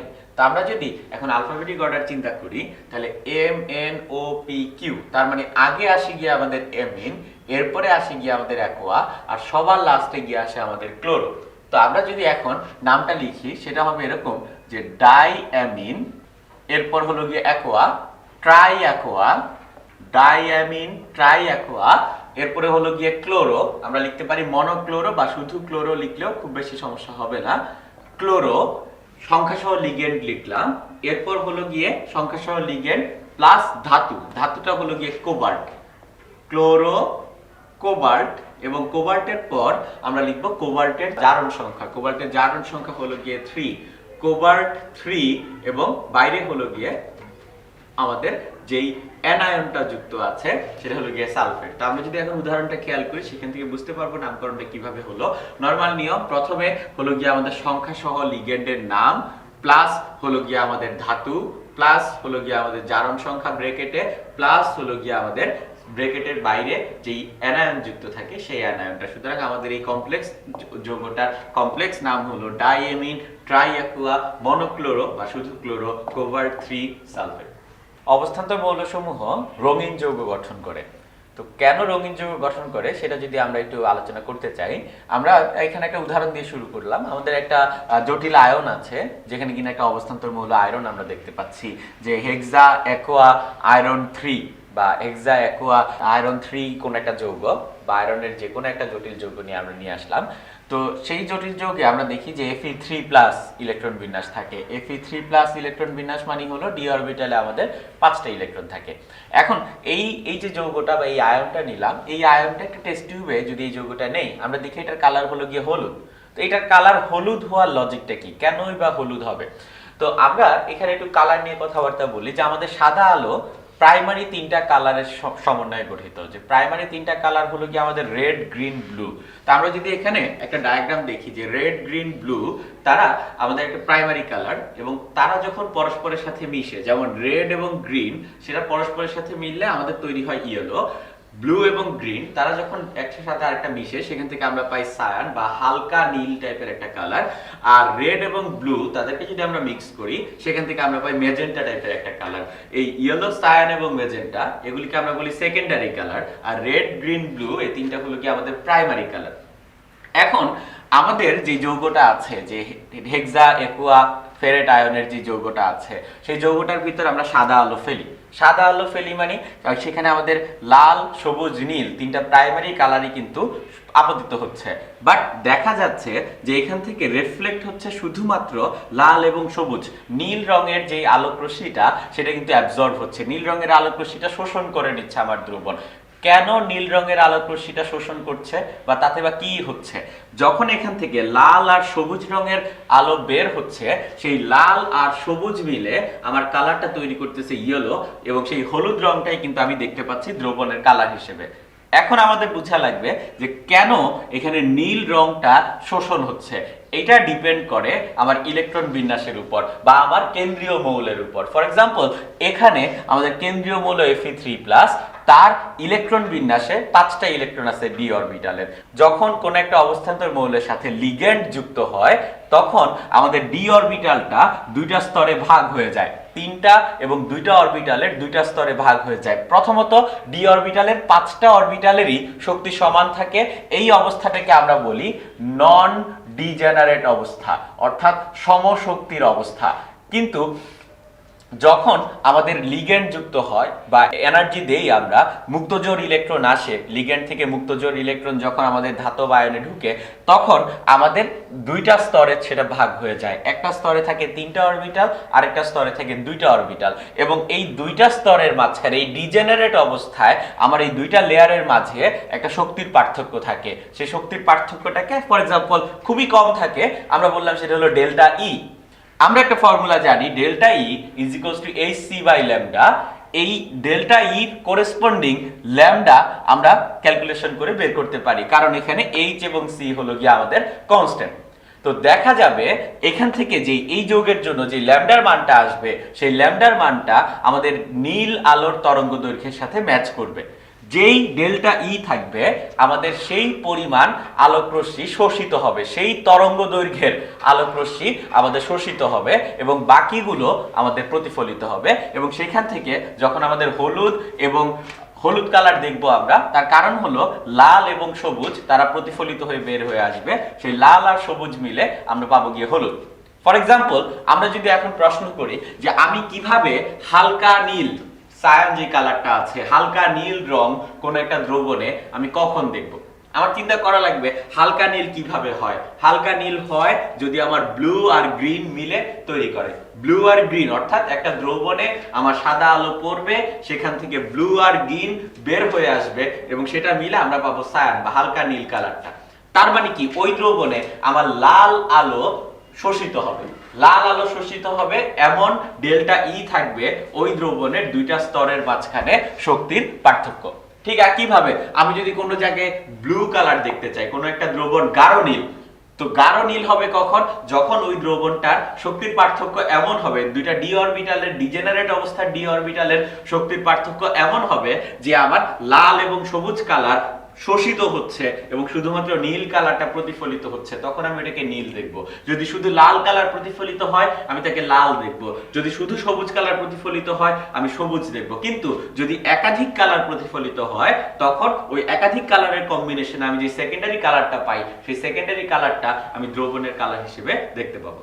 আমরা মৌলসমূহের পর্যায়বৃত্ত ধর্ম সম্পর্কে আলোচনা করব। পর্যায়বৃত্ত ধর্ম বলতে আমরা সে সকল ধর্মকে বোঝাই যে সকল ধর্ম একটা নির্দিষ্ট পর্যায় বা একটা নির্দিষ্ট অন্তর পর আমরা আবার পরিলক্ষণ করতে পারি, আবার দেখতে পারি, সে সকল ধর্মকে আমরা বলি পর্যায়বৃত্ত ধর্ম। এবং সবচেয়ে মৌলিক যে পর্যায়বৃত্তিক ধর্মটা আমরা কাজ করি সেটা হলো গিয়ে পরমাণুর আকার। তো পরমাণুর আকার নিয়ে আমরা এখন বলবো যে একই গ্রুপে, পর্যায় সারণীর একই গ্রুপে আমি যত উপর থেকে নিচে নামি আমার পরমাণুর আকার কি বাড়ে না কমে, বা একই পর্যায়ে যত আমি বাম থেকে ডানে যাব পরমাণুর আকার কি বাড়বে না কমবে, খুবই সহজে আমরা জিনিসটা বুঝতে পারি। তো আমরা জাস্ট একটু খেয়াল করি যে প্রথমে আমরা একই গ্রুপে, ফর এক্সাম্পল এখানে আমরা গ্রুপ 1 এবং তৃতীয় পর্যায়ের কিছু মৌল দেখাচ্ছি। গ্রুপ 1 এর হাইড্রোজেন, লিথিয়াম, সোডিয়াম, পটাশিয়াম মৌলগুলি আছে। হাইড্রোজেনের শক্তি স্তর সাধারণত আমরা জানি একটা শক্তি স্তরে ইলেকট্রন থাকে, লিথিয়ামের আমাদের দুইটা শক্তি স্তরে ইলেকট্রন থাকে, সোডিয়ামের তিনটা শক্তি স্তরে ইলেকট্রন থাকে, পটাশিয়ামের 4 নম্বর শক্তি স্তরে ইলেকট্রন থাকে। অর্থাৎ আমরা যদি আকার চিন্তা করি আমাদের অবশ্যই যত শক্তি স্তর বাড়বে পরমাণুর আকার কন্টিনিউয়াসলি বাড়ে। শক্তি স্তর বাড়ার সাথে সাথে পরমাণুর আকার বাড়ে। সুতরাং আমরা বলতে পারি একই গ্রুপে যত আমি উপর থেকে নিচে নামি, আমাদের উপর থেকে নিচে নামলে কি হয়, উপর থেকে নিচে নামলে আমাদের শক্তি স্তর ক্রমাগত বৃদ্ধি পায় এবং শক্তি স্তর যদি বাড়ে আমাদের পরমাণুর আকারও ক্রমান্বয়ে বৃদ্ধি পায়। উপরের দিকে তীর চিহ্ন দিয়ে আমরা ইনক্রিজ বা বৃদ্ধি বোঝাচ্ছি। এখন কথা হলো যে একই পর্যায়ে কি হবে, কারণ একই পর্যায়ে যে মৌলগুলি থাকে, for example sodium, magnesium, aluminium, প্রত্যেকেই কিন্তু আমাদের তৃতীয় পর্যায়ের মৌল। প্রত্যেকেরই 3টা করে পর্যায় আছে, 3টা করে পর্যায়ে আমরা ইলেকট্রন দেখতে পাই। তো এই সোডিয়াম, ম্যাগনেসিয়াম, অ্যালুমিনিয়াম যে 3টা মৌল, এই 3টা মৌলের আকার কিসের উপর ডিপেন্ড করে? এই 3টা মৌলের আকার ডিপেন্ড করে, খেয়াল করি আমরা সোডিয়ামের যদি ইলেকট্রন বিন্যাসটা সংক্ষেপে একটু দেখাই, প্রথম শক্তি স্তরে 2টা, দ্বিতীয় শক্তি স্তরে সোডিয়ামের ইলেকট্রন আছে গিয়ে 8টা, তৃতীয় শক্তি স্তরে ইলেকট্রন আছে সোডিয়ামের 1টা। ম্যাগনেসিয়ামের ক্ষেত্রে কি? ম্যাগনেসিয়ামের ক্ষেত্রে প্রথম শক্তি স্তরে 2টা, দ্বিতীয় শক্তি স্তরে আমাদের ইলেকট্রন হলো গিয়ে 8টা, আর তৃতীয় শক্তি স্তরে আমাদের ইলেকট্রন হলো গিয়ে 2টা। তো সোডিয়াম আর ম্যাগনেসিয়াম দুইটার আকার দেখতে প্রায় একই রকম, বাট তারপরেও পার্থক্য থাকে, বাট পার্থক্যটা খুবই কম হয়। এবং এই পার্থক্যটা কিসের কারণে হয়? এই পার্থক্যটা হয় আমাদের এই যে পজিটিভ চার্জ বা নিউক্লিয়াস, সে কিন্তু ইলেকট্রনকে কন্টিনিউয়াসলি নিজের দিকে আকর্ষণ করে এবং এই আকর্ষণ বলের মানটা আমরা কুলম্বের সূত্র F সমানুপাতিক Q1 Q2 এই ফর্মুলা দিয়ে বের করতে পারি, যে আমাদের চার্জের গুণফলের সমানুপাতিক হবে। এখানে Q1 আমরা ধরে নিই প্রোটনের চার্জ, Q2 হলো গিয়ে বিপরীতধর্মী ইলেকট্রনের চার্জ। সুতরাং F হলো গিয়ে আমাদের প্রোটন আর ইলেকট্রনের মাঝে আকর্ষণ বলটা। এই আকর্ষণ বল যত বেশি হবে পরমাণুর আকার তত ছোট হবে, আকর্ষণ বল যত কম হবে পরমাণুর আকার তত বড় হবে। তো আমরা যদি সোডিয়ামের জন্য চিন্তা করি, তার প্রোটন 11টা, ইলেকট্রনও 11টা, ম্যাগনেসিয়ামের 12টা, অ্যালুমিনিয়ামের প্রোটন 13টা, ইলেকট্রন 13টা। তো আমরা যদি Q1 Q2 বের করি, সোডিয়ামের জন্য Q1 Q2 হলো গিয়ে 121, ম্যাগনেসিয়ামের জন্য 144 আর অ্যালুমিনিয়ামের জন্য 169। তো এই ডাটাগুলি থেকে আমি কিন্তু বলতে পারি কুলম্বের সূত্র ব্যবহার করে যে সোডিয়ামের ক্ষেত্রে আমার প্রোটন আর ইলেকট্রনের মধ্যে যে আকর্ষণ বলটা কাজ করে সেই আকর্ষণ বলের মান সবচেয়ে কম। কেন সবচেয়ে কম? কারণ তার Q1 Q2 এর গুণফলের মানটা সবচেয়ে কম। আমি যত বাম থেকে ডানে আসছি আমার চার্জ সংখ্যা তত বাড়ছে, সুতরাং এই F তত বাড়ছে। Q1 Q2 এর গুণফল বাড়ার সাথে সাথে F এর মান তত বৃদ্ধি পাচ্ছে, ফলে ইলেকট্রনগুলো নিউক্লিয়াসের দিকে অনেক বেশি জোরে আকর্ষিত হচ্ছে, ফলে পরমাণুর আকার হ্রাস পায়। অর্থাৎ বাম থেকে ডানে যত আমি যাই আমার চার্জ সংখ্যা বৃদ্ধি পায়। চার্জ সংখ্যা বাড়লে আমাদের আকর্ষণ বল আকর্ষণ বল বৃদ্ধি পায় এবং আকর্ষণ বল যদি বৃদ্ধি পায় পারমাণবিক ব্যাসার্ধ বা পরমাণুর আকার এটা হ্রাস পায়। অর্থাৎ আমরা দেখতে পেলাম পরমাণুর আকার একটা পর্যায়ভিত্তিক ধর্ম, যেটা কিনা গ্রুপে উপর থেকে নিচে নামার সময় শক্তিস্তর বৃদ্ধির সাথে সাথে বৃদ্ধি পায় এবং পরমাণুর আকার বাম থেকে ডানে একই পর্যায়ে বাম থেকে ডানে যত আমরা যাই চার্জ সংখ্যা কন্টিনিউয়াসলি বাড়তে থাকে, চার্জ সংখ্যা বাড়ার সাথে সাথে আকর্ষণ বল বাড়তে থাকে এবং আকর্ষণ বল বাড়লে আমাদের পরমাণুর আকারটা ছোট হয়, আমরা বলতে পারি আমাদের পারমাণবিক ব্যাসার্ধ হ্রাস পায়। আমরা আয়নীকরণ শক্তি নিয়ে আলোচনা করব। পর্যায়বৃত্তিক ধর্মের ভিতর এক প্রকার উল্লেখযোগ্য পর্যায়বৃত্তিক ধর্ম হলো গিয়ে আমাদের আয়নীকরণ শক্তি। আয়নীকরণ শক্তি বলতে কি বোঝায় আমরা এই উদাহরণটা খেয়াল করি যে আমাদের সোডিয়াম যার মোট 11টা ইলেকট্রন এবং তার তৃতীয় শক্তি স্তরে ইলেকট্রন আছে একটা, সেই তৃতীয় শক্তি স্তরের যে ইলেকট্রনটাকে আমি যদি অসীমে পাঠিয়ে দিই, খেয়াল করি এখানে আমরা একটা সোডিয়ামের ইলেকট্রন বিন্যাস দেখাচ্ছি যার 3টা শক্তি স্তরে ইলেকট্রন আছে এবং তার আরো অনেক শক্তি স্তর আছে যেগুলিতে কিন্তু কোনো ইলেকট্রন নাই। তো সেই ইলেকট্রনটাকে যদি আমি ইনফিনিটিতে পাঠাই, ইনফিনিটি বলতে কি বুঝাই? ইনফিনিটি বলতে আমরা বুঝাই যেখানে আমার প্রোটনের আকর্ষণ বলের পরিমাণ নগণ্য বা নাই বললেই চলে, সেই অবস্থাটাকে, সেই শক্তি স্তরকে আমরা বলি কি ইনফিনিটি। এখন সোডিয়ামের একটা ইলেকট্রনকে যদি আমি অসীমে পাঠাই তখন আমার কি করা লাগবে? বোর মডেল অনুযায়ী ইলেকট্রন লাফ দিচ্ছে, লাফ দিয়ে সে উপরের স্তরে যাচ্ছে কন্টিনিউয়াসলি, তার মানে আমার এখানে শক্তি দেয়া লাগবে, শক্তি শোষিত হবে। তো কতটুকু শক্তি শোষিত হবে? দেখা যায় যে 465 কিলোজুল অ্যামাউন্ট শক্তি শোষিত হয় এবং বিক্রিয়াটা অবশ্যই একটা তাপহারী বিক্রিয়া, কারণ শক্তি শোষণ ঘটছে। সুতরাং আমরা বলি সোডিয়াম তার প্রথম আয়নীকরণ শক্তি হলো গিয়ে 465 কিলোজুল। মানে কি সোডিয়ামের প্রথম ইলেকট্রনটাকে আমি অসীমে পাঠাচ্ছি, এতে আমার যতটুকু তাপ দেয়া লাগে তাকে আমরা বলি সোডিয়ামের প্রথম আয়নীকরণ শক্তি। ঠিক একইভাবে আমরা যেই প্রথম আয়নীকরণ শক্তির পর পেলাম গিয়ে আমরা sodium plus ion. Sodium plus আয়নের ইলেকট্রন বিন্যাস অনেক স্থিতিশীল, একদম নিষ্ক্রিয় গ্যাসের মতো 2-8 বা অষ্টক পূর্ণ ইলেকট্রন বিন্যাস। সেই সোডিয়াম প্লাস থেকে আমি যদি সোডিয়াম ডাবল প্লাস করতে চাই, মানে সোডিয়াম প্লাসের আরেকটা ইলেকট্রনকে যদি আমি অসীমে পাঠাতে চাই, তখন খেয়াল করি আমাদের ডেল্টা এইচ এর মানটা কিন্তু অনেক বড় এবং এই ডেল্টা এইচ এর মান এত বড় হওয়ার কারণ যেটা, সেটা হলো এখানে আমার সোডিয়ামের অষ্টক কাঠামো ভেঙে ইলেকট্রনটাকে অসীমে পাঠানো হচ্ছে। দ্যাটস ওয়াই আমাদের ডেল্টা এইচটা অনেক বেড়ে যাচ্ছে। সুতরাং আমরা বলি সোডিয়ামের প্রথম আয়নীকরণ শক্তি অনেক কম কিন্তু দ্বিতীয় আয়নীকরণ শক্তি অনেক বেশি। কারণ কি? কারণ দ্বিতীয় আয়নীকরণ শক্তির বেলায় আমরা সোডিয়ামের অষ্টক কাঠামো ভেঙে সোডিয়ামের একটা ইলেকট্রনকে অসীমে পাঠাই। দ্যাটস ওয়াই তার দ্বিতীয় আয়নীকরণ শক্তির পরিমাণ এত বেশি।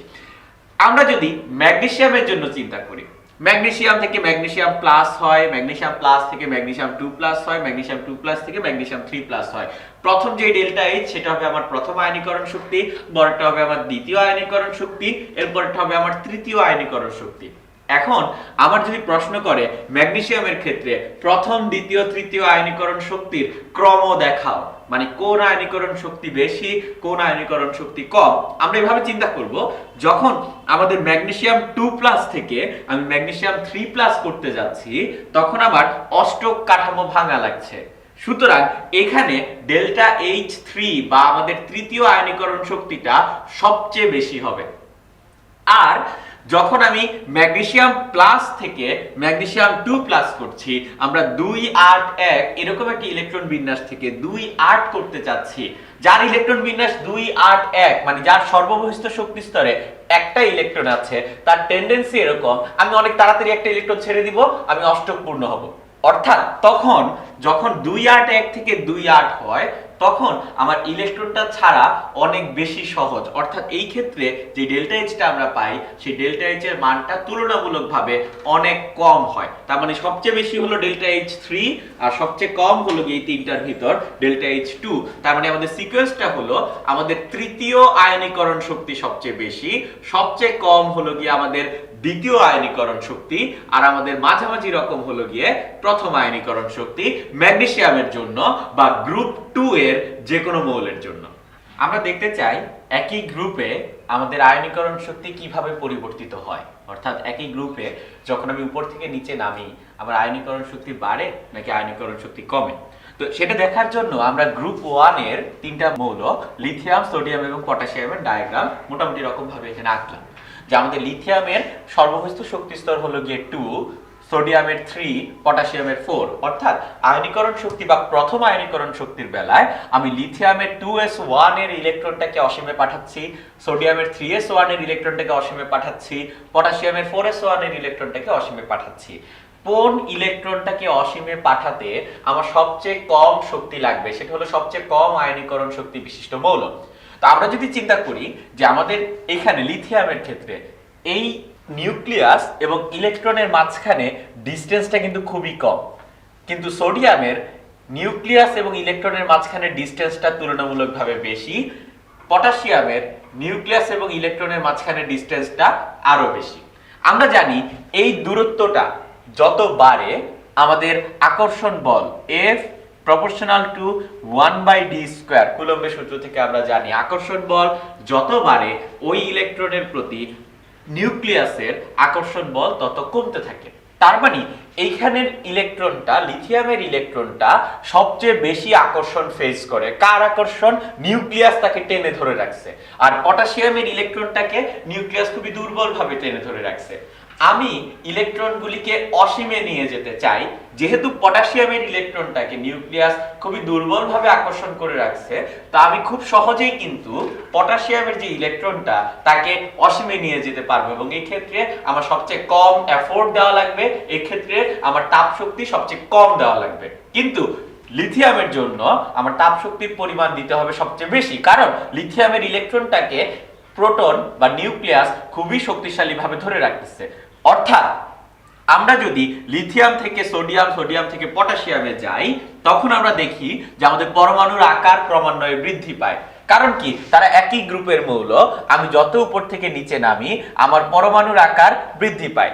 পরমাণুর আকার বৃদ্ধি পাওয়ার সাথে সাথে আমাদের আকর্ষণ বল কমতে থাকে এবং আকর্ষণ বল যত কমে তার বিপরীতমুখী আমার কাজ তত কম করা লাগে। অর্থাৎ আয়নীকরণ শক্তির পরিমাণ, আয়োনাইজেশন পটেনশিয়ালের পরিমাণ তত হ্রাস পায়। অর্থাৎ একই গ্রুপে উপর থেকে নিচে আমাদের আয়নীকরণ শক্তি ক্রমান্বয়ে হ্রাস পায়। আমরা যদি দেখি একই পর্যায়ে কি হয়, ফর এক্সাম্পল একই পর্যায়ে সোডিয়াম, ম্যাগনেসিয়াম, আমরা বলতে পারি aluminium, silicon dot dot dot আরো আছে, তৃতীয় পর্যায়ের মৌলগুলি নিলাম।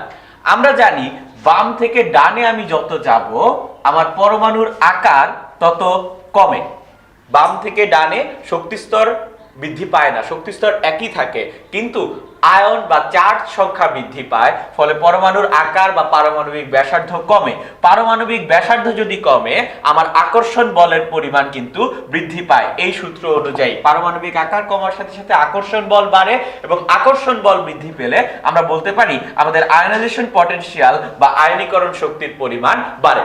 অর্থাৎ এখানে আমরা দুটো জিনিস দেখলাম, একই গ্রুপে উপর থেকে নিচে আমাদের আয়নীকরণ শক্তি কমে, একই গ্রুপে উপর থেকে নিচে যত নামবো আয়নীকরণ শক্তি তত কমবে, এবং একই পর্যায়ে আমি যত বাম থেকে ডানে যাব আমার আয়নীকরণ শক্তি তত বাড়বে।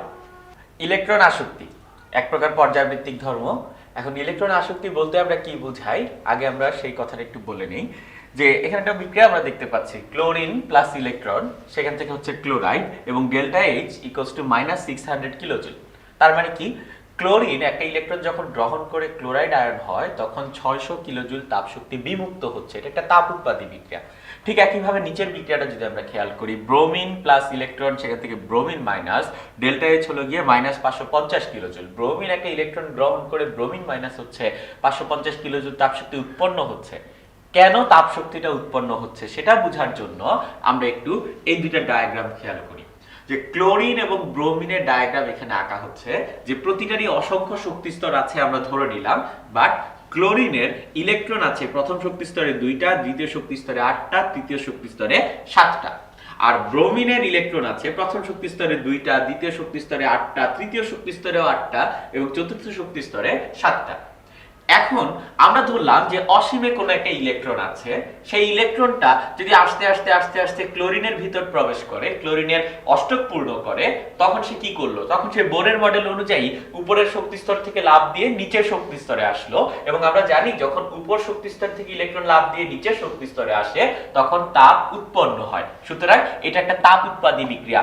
ইলেকট্রন আসক্তি একটা তাপ উৎপাদী বিক্রিয়া, আর আয়নীকরণ শক্তি যখন আমি চিন্তা করি সেটা কিন্তু একটা তাপহারী বিক্রিয়া। এটা আমরা একটু খেয়াল রাখবো।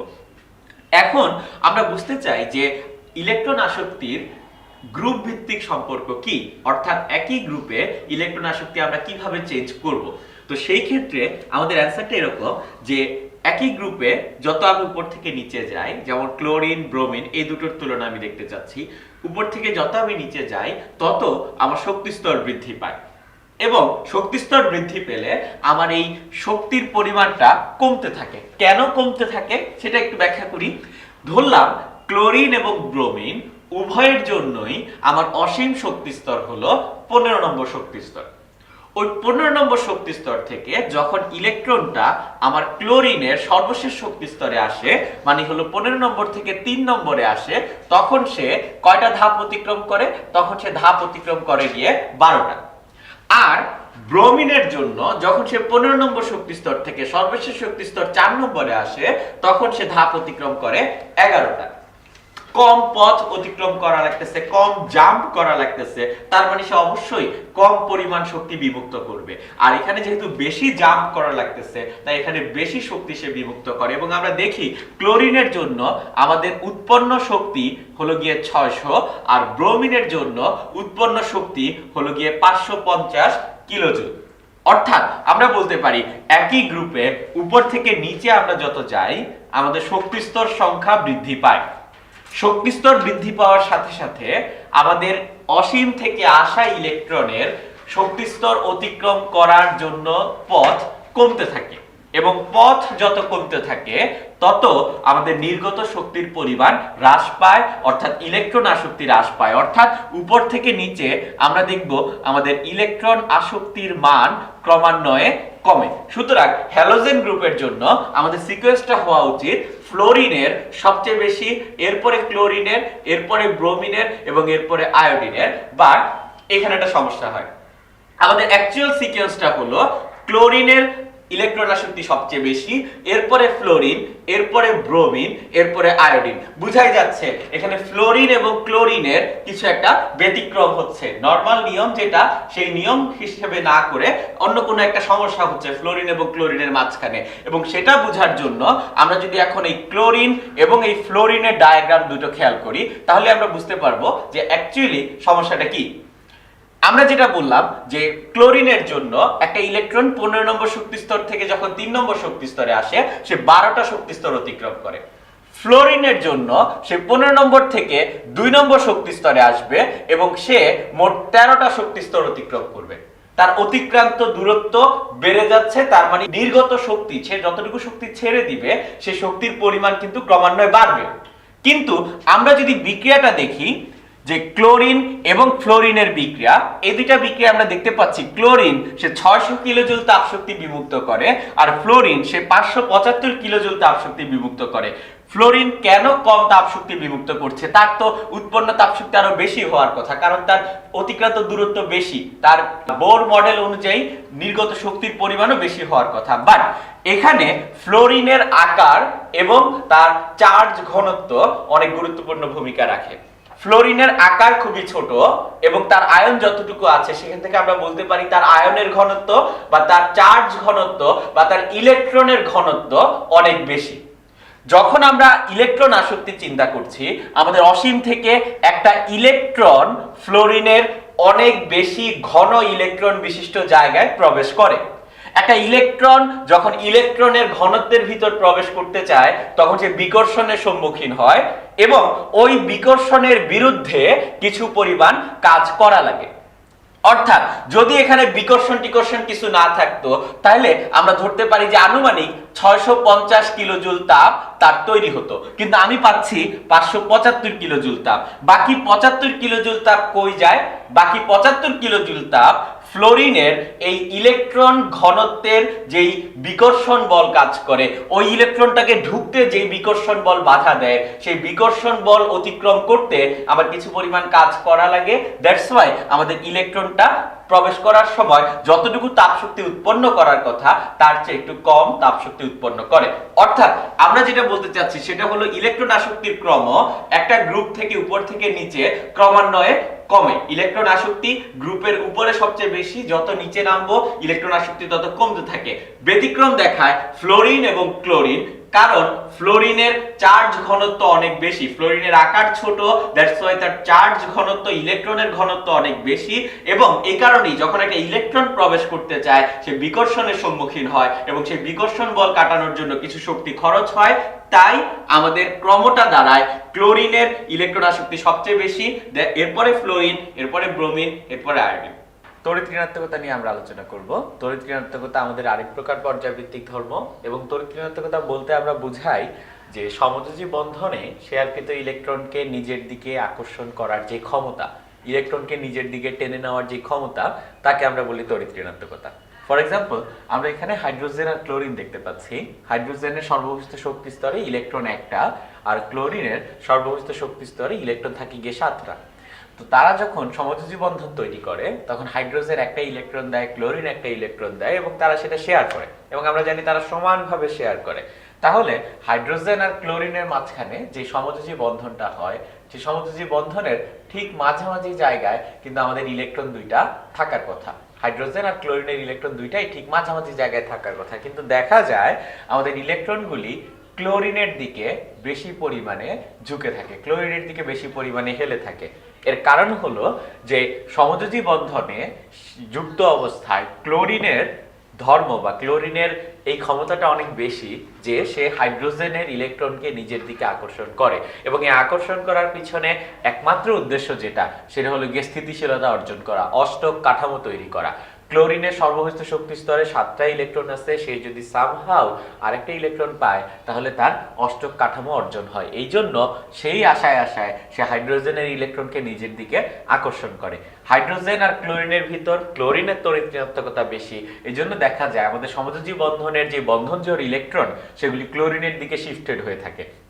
ঠিক একইভাবে আমরা যদি এখানে চিন্তা করি যে ক্লোরিন ক্লোরিন, এখানে সমযোজী বন্ধনে বন্ধনজোড় ইলেকট্রন দুইটা, এবং সেগুলি ঠিক মাঝামাঝি জায়গায় থাকবে, কারণ দুইটা ক্লোরিনেরই তড়িৎ ঋণাত্মকতা সমান, এবং তড়িৎ ঋণাত্মকতা সমান হওয়ার কারণে যেটা হয় দুইজনেই সমানভাবে ইলেকট্রনকে টানে, কেউ বেশি টানতে পারে না, কেউ কম টানতে পারে না, ইলেকট্রনগুলি ঠিক মাঝামাঝি জায়গায় অবস্থান করে।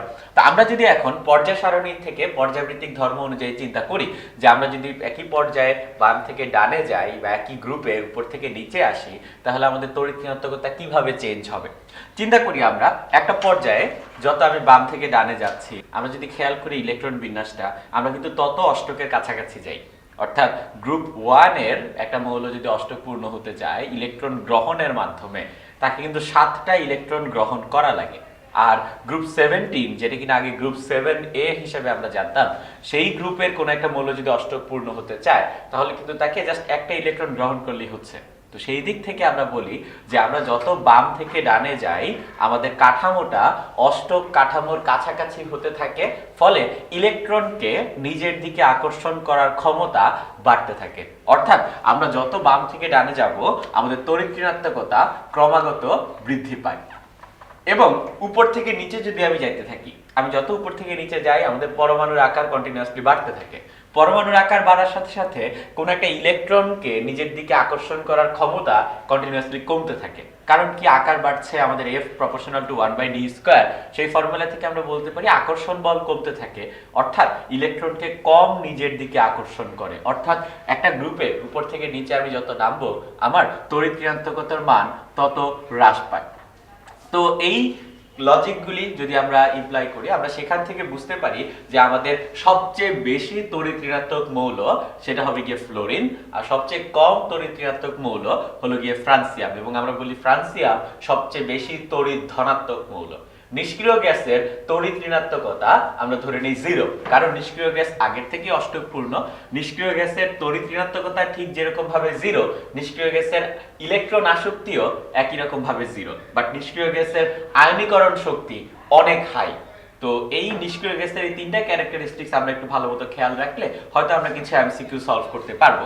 আর পাউলিং নামে এক বিজ্ঞানী সে মৌলসমূহের তড়িৎ ঋণাত্মকতার একটা স্কেল দিয়ে গেছে। তার মতে যে ফ্লোরিন সবচেয়ে বেশি তড়িৎ ঋণাত্মক, তার ভ্যালুটাকে সে ধরছে 4। ফ্লোরিনের তড়িৎ ঋণাত্মকতা 4, অক্সিজেনের 3.5, নাইট্রোজেনের 3.1, ক্লোরিনের 3, ব্রোমিনের 2.8, কার্বনের 2.5, আয়োডিনের 2.5, হাইড্রোজেনের 2.1। সাধারণত আমাদের যেসব প্রশ্ন আসে বা যেসব সমস্যা আমরা ফেস করি, সেসব সমস্যাগুলি সলভ করার জন্য আমাদের তড়িৎ ঋণাত্মকতার মান জানার যদি দরকার হয়, এই কয়েকটা তড়িৎ ঋণাত্মকতার মান যদি আমরা মাথায় রাখতে পারি, তাহলে কিন্তু আমরা খুব সহজেই তড়িৎ ঋণাত্মকতা রিলেটেড প্রশ্ন অ্যান্সার করতে পারবো। তা আমরা এখন পরমাণুর আকার নিয়ে আলোচনা শেষ করার পর পরমাণুর আয়নের আকার নিয়ে একটু কথাবার্তা বলবো। ফর এক্সাম্পল, আমাদের এই 4টা আয়ন দেওয়া আছে, sodium plus, fluorine minus, oxygen 2 minus, nitrogen 3 minus. তো এই 4টা আয়নের ভিতর আমাদেরকে খুঁজে বের করা লাগবে যে কার আকার সবচেয়ে বড় বা কার আকার সবচেয়ে ছোট বা তাদের সিকোয়েন্সটা কি। তো আমরা যদি একটু খেয়াল করি, এই সোডিয়ামেরও কিন্তু সর্ববহিস্থ শক্তি স্তর 2 সোডিয়াম প্লাসের, ফ্লোরিন মাইনাসেরও সর্ববহিস্থ শক্তি স্তর 2, অক্সিজেন মাইনাসেরও সর্বশেষ শক্তি স্তর 2, নাইট্রোজেন 3 মাইনাসেরও সর্বশেষ শক্তি স্তর 2। মানে সবগুলি কিন্তু আমাদের দ্বিতীয় শক্তি স্তরে চলে আসছে যখন আমরা আয়ন নিয়ে চিন্তা করতেছি, এবং সবগুলোই কিন্তু আমাদের নিষ্ক্রিয় গ্যাসের কাঠামো বিশিষ্ট অষ্টকপূর্ণ কাঠামো। এখন এই 4টার ভিতর কার আয়নিক রেডিয়াস বেশি বা কার আয়নিক রেডিয়াস কম, এটা পিওরলি ডিপেন্ড করে যে আমাদের এফ এর মানের উপর। এফ হলো গিয়ে যে আমাদের আকর্ষণ বল, প্রোটন এবং ইলেকট্রনের মাঝে যে আকর্ষণ বল, এবং আমরা জানি এই F is proportional to Q1 into Q2, অর্থাৎ ইলেকট্রনের চার্জ আর প্রোটনের চার্জের গুণফলের মানের উপর ডিপেন্ড করে এফ। গুণফল যত বড় হবে আমাদের আকর্ষণ বলটা তত বেশি হবে, এবং আকর্ষণ বল বেশি হলে আমার আকারটা ছোট হবে, কারণ আকর্ষণ করে সে কাছে নিয়ে আসবে। আকর্ষণ বল বেশি হলে আকার ছোট হবে। এখন আমরা যদি এদের প্রোটন সংখ্যা চিন্তা করি, সোডিয়ামের ভিতর প্রোটন আছে গিয়ে 11টা, ফ্লোরিনের ভিতর প্রোটন আছে 9টা, অক্সিজেনের প্রোটন আছে 8টা, নাইট্রোজেনের প্রোটন আছে 7টা। প্রোটন সংখ্যা বা পারমাণবিক সংখ্যা আমরা লিখতেই পারি। আর ইলেকট্রন সংখ্যা আমরা একটু হিসাব করে বসাবো। যেমন আমাদের সোডিয়াম প্লাস, এই সোডিয়াম প্লাসের ইলেকট্রন সংখ্যা হবে গিয়ে 10টা, ফ্লোরিন মাইনাস তার ইলেকট্রন সংখ্যা 10টা, অক্সিজেন 2 মাইনাসের ইলেকট্রন সংখ্যা 10টা, নাইট্রোজেন 3 মাইনাসেরও ইলেকট্রন সংখ্যা 10টা। এখন যদি আমি Q1 Q2 বের করি, Q1 Q2 মানে ইলেকট্রন আর প্রোটনের চার্জ সংখ্যার গুণফল, সেখান থেকে আমি দেখব সোডিয়াম প্লাসের ভ্যালু আসতেছে 110, ফ্লোরিনের হলো গিয়ে 90, অক্সিজেনের হলো গিয়ে 80, আর নাইট্রোজেনের Q1 Q2 এর গুণফল আনুমানিক 70। তো আমরা যেই ফর্মুলা জানি কুলম্বের, সেটা হলো গিয়ে F is proportional to Q1 into Q2, অর্থাৎ আমাদের এই 4টার ভিতর শুধুমাত্র সোডিয়াম প্লাসের প্রোটন আর ইলেকট্রনের মাঝে আকর্ষণ বলের পরিমাণ সবচেয়ে বেশি হবে, কারণ এখানে চার্জের গুণফলের প্রোডাক্টের ভ্যালুটা সবচেয়ে বেশি। সুতরাং আমাদের ফোর্স, অ্যাট্রাকটিভ ফোর্স সোডিয়াম প্লাসেরটা সবচেয়ে বেশি, আর সবচেয়ে কম হলো গিয়ে আমাদের নাইট্রোজেনেরটা। যেহেতু ওইটার আকর্ষণ বল সবচেয়ে বেশি, তাই ওইটার আকারটা সবচেয়ে ছোট, আর যেহেতু এটার আকর্ষণ বল সবচেয়ে কম, এটার আকার সবচেয়ে বড় হবে। সুতরাং আমরা যদি আকারের ক্রম ব্যাখ্যা করি, আমাদের নাইট্রোজেন 3 মাইনাসের আকার সবচেয়ে বড়, আর সবচেয়ে ছোট হলো গিয়ে সোডিয়াম প্লাসের আকার, এবং অক্সিজেনের আকার ফ্লোরিনের থেকে বড়। এবং এটাই হলো গিয়ে আমাদের অ্যান্সার, যে আকারের ক্রম অনুযায়ী যদি আমরা সাজাই, সবচেয়ে ছোট হলো সোডিয়াম প্লাস আর সবচেয়ে বড় হলো নাইট্রোজেন 3 মাইনাস। এবং এটার ব্যাখ্যা কি? ব্যাখ্যা হলো গিয়ে আকর্ষণ বল দিয়ে আমরা দিব। আকর্ষণ বল ডিপেন্ড করে ইলেকট্রন এবং প্রোটনের সংখ্যার উপর। যার ইলেকট্রন এবং প্রোটনের সংখ্যার গুণফলের মান বেশি, তার আকর্ষণ বল বেশি, তার আকার তত ছোট। আমরা সমযোজী বন্ধন নিয়ে আলোচনা করব। সমযোজী বন্ধন কিভাবে হয় এ সম্পর্কে আমাদের প্রত্যেকেরই ধারণা আছে। যখন দুটি পরমাণু পরস্পর ইলেকট্রন শেয়ারের মাধ্যমে কোনো বন্ধন তৈরি করে, তখন তাকে আমরা বলি সমযোজী বন্ধন। তো সমযোজী বন্ধন মূলত দুই প্রকার, একটা হলো গিয়ে সিগমা বন্ধন, একটা হলো গিয়ে পাই বন্ধন। তো সিগমা বন্ধন আর পাই বন্ধনের পার্থক্য হলো যে দুইটা অরবিটাল কিভাবে অধিক্রমণ করছে তার উপর নির্ভর করে সিগমা এবং পাই বন্ধনের পার্থক্য। অধিক্রমণ করা বলতে কি বোঝায়? যে সাপোজ আমার কাছে একটা অরবিটাল আছে এবং ওই অরবিটালে একটা ইলেকট্রন আছে, আরেকটা অরবিটাল তাতেও একটা ইলেকট্রন। এখন এই দুইটা অরবিটাল একে অপরের সাথে ধাক্কা খেলো। দুইটা অরবিটাল যখন একে অপরের সাথে ধাক্কা খেলো, তখন দুইটা অরবিটালের যে ইলেকট্রনগুলো সেগুলো একে অপরের সাথে মিলেমিশে গেল, এবং ইলেকট্রন মেলামেশার মাধ্যমে আমরা একটা বন্ধন পাচ্ছি। ওই যে ইলেকট্রন অরবিটালগুলি ধাক্কা খেলো, ইলেকট্রনগুলি মিশলো, এই ঘটনাটাকে আমরা বলি অধিক্রমণ হওয়া বা ওভারল্যাপিং হওয়া। এই যে অধিক্রমণ বা ওভারল্যাপিং বা অরবিটালগুলোর মধ্যে ধাক্কাধাক্কি, এই জিনিসটা কয়েকভাবে হতে পারে, মূলত দুইভাবে হয়। যখন দুইটা অরবিটাল একদম সামনাসামনি অধিক্রমণ করে, দুইটা অরবিটাল যখন সামনাসামনি ধাক্কা খায়, তখন তাদের মাঝখানে যে অধিক্রমণ হয়, তাদের ফলে যে বন্ধন তৈরি হয়, তাকে আমরা বলি সিগমা বন্ধন। এবং আমরা সিগমা বন্ধনের ডেফিনেশনে দেখব, দুটি অরবিটাল যখন একই অক্ষ বরাবর সামনাসামনি অধিক্রমণ করে, তখন তাদের মাঝে যে বন্ধন তৈরি হয়, তাকে আমরা বলি সিগমা বন্ধন। যেমন এখানে আমরা তিনটা উদাহরণ দেখতে পাচ্ছি। প্রথম উদাহরণে একই অক্ষ বরাবর একটা গোল এস অরবিটাল এবং আরেকটা গোল এস অরবিটাল তারা সামনাসামনি অধিক্রমণ করতেছে, মানে ধাক্কা খাচ্ছে। ধাক্কা খাওয়ার ফলে যেটা হচ্ছে, আমার এই এস অরবিটালে সাপোজ একটা ইলেকট্রন ছিল, এই এস অরবিটালে একটা ইলেকট্রন আছে, তারা ইলেকট্রনগুলো মিলে আমাদের একটা বন্ধন তৈরি করতেছে। আমরা জানি একটা সমযোজী বন্ধনে মূলত দুইটা ইলেকট্রন থাকে এবং ওই ইলেকট্রনগুলোকে আমরা বলি বন্ধন জোড় ইলেকট্রন। এবং আমরা দুইটা এস অরবিটাল যখন অতিক্রমণ করে, সেখান থেকে যে বন্ধনটা পাই সেটা হলো একটা এস এস সিগমা বন্ধন, একটা সিগমা বন্ধন আমরা পাচ্ছি। এরপর আমরা যে উদাহরণটা দেখাচ্ছি সেটা হলো একটা পি অরবিটাল এবং আরেকটা পি অরবিটাল, তারা যখন সামনাসামনি অধিক্রমণ করছে একই অক্ষ বরাবর, সেখান থেকে আমি একটা বন্ধন পাচ্ছি। এই বন্ধনটা হলো গিয়ে আমার একটা সিগমা বন্ড এবং এই বন্ধনটা হলো একটা পি পি সিগমা বন্ড। কেন পি পি সিগমা বন্ড? কারণ একটা পি অরবিটাল আর একটা পি অরবিটালের মাঝখানে আমি বন্ধনটা পাচ্ছি। আর সর্বশেষ যে উদাহরণটা আমি দেখতে পাচ্ছি, সেখানে আমার একটা এস অরবিটালের সাথে একটা পি অরবিটালের অধিক্রমণ হচ্ছে এবং সেখান থেকে আমি পাচ্ছি এস পি সিগমা বন্ড। এখন এই যে তিন রকম sigma bond, S S P P S P, এই তিন রকম সিগমা বন্ধনের ভিতর সবচেয়ে বেশি শক্তিশালী সিগমা বন্ড হলো গিয়ে আমাদের পি পি সিগমা বন্ড। এটা হলো গিয়ে আমাদের সবচেয়ে বেশি শক্তিশালী সিগমা বন্ড এবং এখানে ওভারল্যাপিং এর মাত্রা সবচেয়ে বেশি হয়। আমরা যদি এখন পাই বন্ধন নিয়ে চিন্তা করি, সিগমা বন্ধনে আমরা কি বললাম? দুইটা অরবিটাল যখন একই অক্ষ বরাবর সামনাসামনি অধিক্রমণ করে, তখন তাকে আমরা বলি সিগমা বন্ড তৈরি করে। আর দুইটা অরবিটাল যখন পাশাপাশি সমান্তরাল ভাবে থেকে পাশাপাশি অধিক্রমণ করে, তখন তাকে আমরা বলবো পাই বন্ড। এবং পাই বন্ড তৈরি হওয়ার জন্য অরবিটালগুলো আগের থেকেই সিগমা বন্ড দিয়ে যুক্ত থাকা লাগবে। ফর এক্সাম্পল, আমরা এখানে দুটো কার্বন পরমাণু দেখতে পাচ্ছি। দুটো কার্বন পরমাণুই আমাদের সিগমা বন্ধন দিয়ে যুক্ত এবং তাদের একটা পি অরবিটাল এবং এটা আরেকটা পি অরবিটাল পাশাপাশি সমান্তরাল ভাবে আছে। এখন এই অরবিটাল যখন ওভারল্যাপিং করে, এই অরবিটাল দুইটা যখন ওভারল্যাপিং করে, তখন আমরা আউটপুট পাবো কার্বন এবং কার্বন তাদের মাঝখানে আগের থেকেই একটা সিগমা বন্ড ছিল এবং অরবিটালের ওভারল্যাপিং এর ফলে আমরা নতুন একটা বন্ধন পাবো এবং এটা হলো গিয়ে আমাদের পাই বন্ড। এখন অনেকের মনে আমাদের প্রশ্ন জাগে যে উপরে একটা বন্ধন পাবো, নিচে একটা বন্ধন পাবো। ব্যাপারটা কিন্তু এরকম না। কারণ হলো যে আমাদের এই টোটালটা একটা অরবিটাল এবং এই টোটাল অরবিটালে আমার ইলেকট্রন আছে গিয়ে একটা, এবং আমার এখানেও টোটালটা একটা অরবিটাল এবং এখানেও আমার ইলেকট্রন আছে গিয়ে একটা। আমার যখন ওভারল্যাপিং হবে উপরে এবং নিচে দুই জায়গায় ওভারল্যাপিং এর ফলে আমার মোট দুইটা ইলেকট্রন আমি পাবো এবং ওই দুইটা ইলেকট্রন মিলে আমার নতুন বন্ধন তৈরি করবে একটা এবং সেটা হলো গিয়ে আমার পাই বন্ড। অর্থাৎ কার্বন কার্বন ডাবল বন্ডে আমার পাই বন্ড হলো গিয়ে একটা এবং সিগমা বন্ড হলো গিয়ে একটা। ঠিক একইভাবে আমি যদি বলি কার্বন কার্বন ট্রিপল বন্ড, সেই কার্বন কার্বন ট্রিপল বন্ডের ভিতর আমাদের সিগমা বন্ড হলো একটা আর বাকি দুটো হলো গিয়ে আমাদের পাই বন্ড। সিগমা বন্ড একটা, পাই বন্ড দুইটা। যদি আমার কার্বন কার্বন সিঙ্গেল বন্ড থাকে বা যে কোনো সিঙ্গেল বন্ড থাকে, কার্বন হাইড্রোজেন সিঙ্গেল বন্ড থাকে, এই সিঙ্গেল বন্ডগুলিকে আমরা বলি গিয়ে সিগমা বন্ধন। অর্থাৎ আমরা যেই নরমাল কনসেপ্ট দ্বারা করাতে পারি, সমযোজী বন্ধন দুই প্রকার, সিগমা বন্ধন, পাই বন্ধন। সিগমা বন্ধন হলো পৃথিবীর সকল একক বন্ধন, যত একক বন্ধন আছে সবগুলিকে আমরা সিগমা বন্ধন বলি। যদি কোথাও ডাবল বন্ড বা ট্রিপল বন্ড থাকে তার ভিতরেও সিগমা বন্ড থাকে, বাট সিগমা বন্ড থাকে সবসময় একটা। অর্থাৎ আমি যদি একটা প্রশ্ন করি যে ফর এক্সাম্পল কার্বন ডাইঅক্সাইডের স্ট্রাকচার এরকম, এখানে আমাদের সিগমা বন্ধন কয়টা?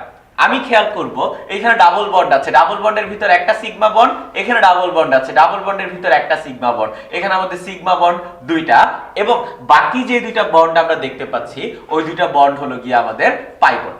ঠিক একইভাবে আমরা যে কোনো যৌগে কয়টা সিগমা বন্ড আছে, কয়টা পাই বন্ড আছে সেটা খুঁজে বের করব। আমরা এখন কোনো একটা যৌগে যখন আমাদের আণবিক সংকেত বা গাঠনিক সংকেত দেয়া থাকবে, সেখান থেকে কয়টা সিগমা বন্ড কয়টা পাই বন্ড পাওয়া যায় সেটা কিভাবে বের করে সেই জিনিসটা একটু খেয়াল করব। ফর এক্সাম্পল, আমাদের এই এসিটিলিন বা ইথাইনের সংকেত দেওয়া আছে এবং আমাকে প্রশ্ন করলো এখানে সিগমা বন্ড কয়টা, পাই বন্ড কয়টা।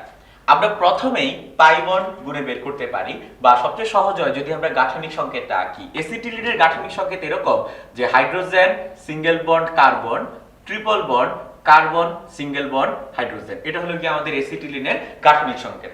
এখন এই গাঠনিক সংকেতে যদি আমরা দেখি কার্বন কার্বন ট্রিপল বন্ড, আমরা জানি কার্বন কার্বন ট্রিপল বন্ডের ভিতর আমার পাই বন্ড হলো গিয়ে দুইটা পাই বন্ড থাকে। সুতরাং এগুলিতে কোথাও পাই বন্ড নাই, শুধুমাত্র ট্রিপল বন্ড এবং ডাবল বন্ডের ভিতরে আমরা পাই বন্ড পাবো। আমাদের এসিটিলিনে পাই বন্ধন আছে গিয়ে দুইটা, এবং বাকি যতগুলি বন্ধন দেখা যাচ্ছে, যতগুলি একক বন্ধন দেখা যাচ্ছে, সেগুলি হলো গিয়ে আমাদের সিগমা বন্ধন। সুতরাং আমাদের সিগমা বন্ধন হলো গিয়ে একটা, দুইটা, তিনটা সিগমা বন্ড এবং দুইটা পাই বন্ড আছে আমাদের এসিটিলিনের ভিতর। ঠিক একইভাবে আমরা যদি ইথিনের উদাহরণটা দেখি, ইথিন বা ইথিলিনের, এটার গাঠনিক সংকেতটা আঁকলে কার্বন কার্বন ডাবল বন্ড, দুইটা করে হাইড্রোজেন প্রতিটা কার্বনের সাথে অ্যাড করা। তো আমরা জানি কার্বন কার্বন দ্বিবন্ধনের ভিতর আমাদের পাই বন্ধন থাকে একটা, সুতরাং এখানে পাই বন্ড জাস্ট একটা, আর বাকি সবগুলি আমাদের সিগমা বন্ড। আমি যদি খুঁজি আমাদের সিগমা বন্ড কয়টা আছে, 1 2 3 4 5টা সিঙ্গেল বন্ড আছে। সুতরাং আমাদের সিগমা বন্ড এখানে আমাদের পাই বন্ড একটা, আর আমাদের সিগমা বন্ড হলো গিয়ে 5টা। আর লাস্টে যদি প্রশ্ন করে কার্বন কার্বন দ্বিবন্ধনে কয়টা সিগমা কয়টা পাই, জাস্ট দ্বিবন্ধনের কথা আমাদের আলোচনা করতে বলছে, দ্যাটস ওয়াই আমরা বলবো আমাদের সিগমা বন্ড একটা, পাই বন্ড একটা। এখন যদি আমরা এই উদাহরণটা খেয়াল করি, এই উদাহরণে আমাদেরকে প্রশ্ন করলো যে আমাদের সিগমা বন্ড কয়টা, পাই বন্ড কয়টা, তখন আমরা যেটা করব, আমরা গাঠনিক সংকেতটা লিখে নিতে পারি, অথবা আমরা আগে পাই বন্ধন কোথায় কোথায় আছে সেটা লোকেট করি। আমাদের পাই বন্ধন আছে কার্বন কার্বন দ্বিবন্ধনে, এখানে একটা পাই বন্ড আছে, এবং কার্বন কার্বন ট্রিপল বন্ডে আমাদের দুইটা পাই বন্ড আছে। সুতরাং আমাদের মোট পাই বন্ধন হলো গিয়ে 3টা এই সংকেতে। আর বাকি যতগুলি বন্ধন আমরা দেখব বা যতগুলি বন্ধন আছে, সবগুলি বন্ধনই হলো গিয়ে আমাদের সিগমা বন্ধন। এবং কয়টা সিগমা বন্ধন আছে এটা এইভাবে চিন্তা করব, এখানে কার্বন 3টা হাইড্রোজেনের সাথে যুক্ত এবং প্রতিটা হাইড্রোজেনের সাথে সে সিগমা বন্ড দিয়ে যুক্ত আছে। সুতরাং এই কার্বন হাইড্রোজেনে এখানে আমাদের 3টা সিগমা বন্ড আছে, এখানে একটা সিগমা বন্ড আমি দেখতেই পাচ্ছি। কার্বন হাইড্রোজেনের এখানে একটা সিগমা বন্ড আছে, একটা সিগমা বন্ড আমি দেখতে পাচ্ছি। কার্বন হাইড্রোজেনে একটা সিগমা বন্ড আছে, একটা সিগমা বন্ড আমি দেখতে পাচ্ছি। এখানে একটা সিগমা বন্ড আছে, এবং এখানে কার্বন হাইড্রোজেনে আমার একটা সিগমা বন্ড আছে। তা আমি যদি সবগুলি যোগ করি তাহলে আমরা পাবো 3 5 3 8 2 10টা। আমরা পাবো গিয়ে মোট সিগমা বন্ড হলো গিয়ে আমাদের 10টা। অরবিটাল সংকরণ খুবই গুরুত্বপূর্ণ একটা ধারণা। আমরা অরবিটাল সংকরণ নিয়ে অনেক ডিটেইলসে আলোচনা করব। আগে আমরা জেনে নেই যে অরবিটাল সংকরণ বলতে অ্যাকচুয়ালি কি বোঝায়। তো আমাদের বইয়ের যে ডেফিনেশনটা দেওয়া সেটা এখানে লিখলাম আমি, যে কোনো মৌলের পরমাণুর সর্বশেষ শক্তি স্তরের অরবিটাল সমূহ থেকে সমান সংখ্যক এবং সমান শক্তির নতুন অরবিটাল তৈরির যে পদ্ধতি তাকে আমরা বলি সংকরণ বা হাইব্রিডাইজেশন। মানে হলো যে আমাদের যে অরবিটাল সমূহ আছে, S orbital, P orbital, D orbital, এগুলি শক্তি কিন্তু সমান না। এবং আমরা এখানে উদাহরণ দেওয়ার জন্য একটা কার্বন নিলাম। কার্বনকে যখন আমরা এক্সাইটেড করি, কার্বনের ইলেকট্রন বিন্যাস হয় এরকম যে 1s2 2s1 2px1 2py1 2pz1। এখন তার সর্ববহিস্থ শক্তি স্তর হলো গিয়ে এই আমি লাল দিয়ে যতটুকু মার্ক করলাম ততটুকু, অর্থাৎ দ্বিতীয় শক্তি স্তরটা তার সর্ববহিস্থ শক্তি স্তর। তার দুইটা শক্তি স্তর, প্রথম শক্তি স্তর, দ্বিতীয় শক্তি স্তর, এটা তার সর্ববহিস্থ শক্তি স্তর। এবং আমি দেখতে পাচ্ছি তার সর্ববহিস্থ শক্তি স্তরে আমাদের অরবিটাল আছে গিয়ে 4টা।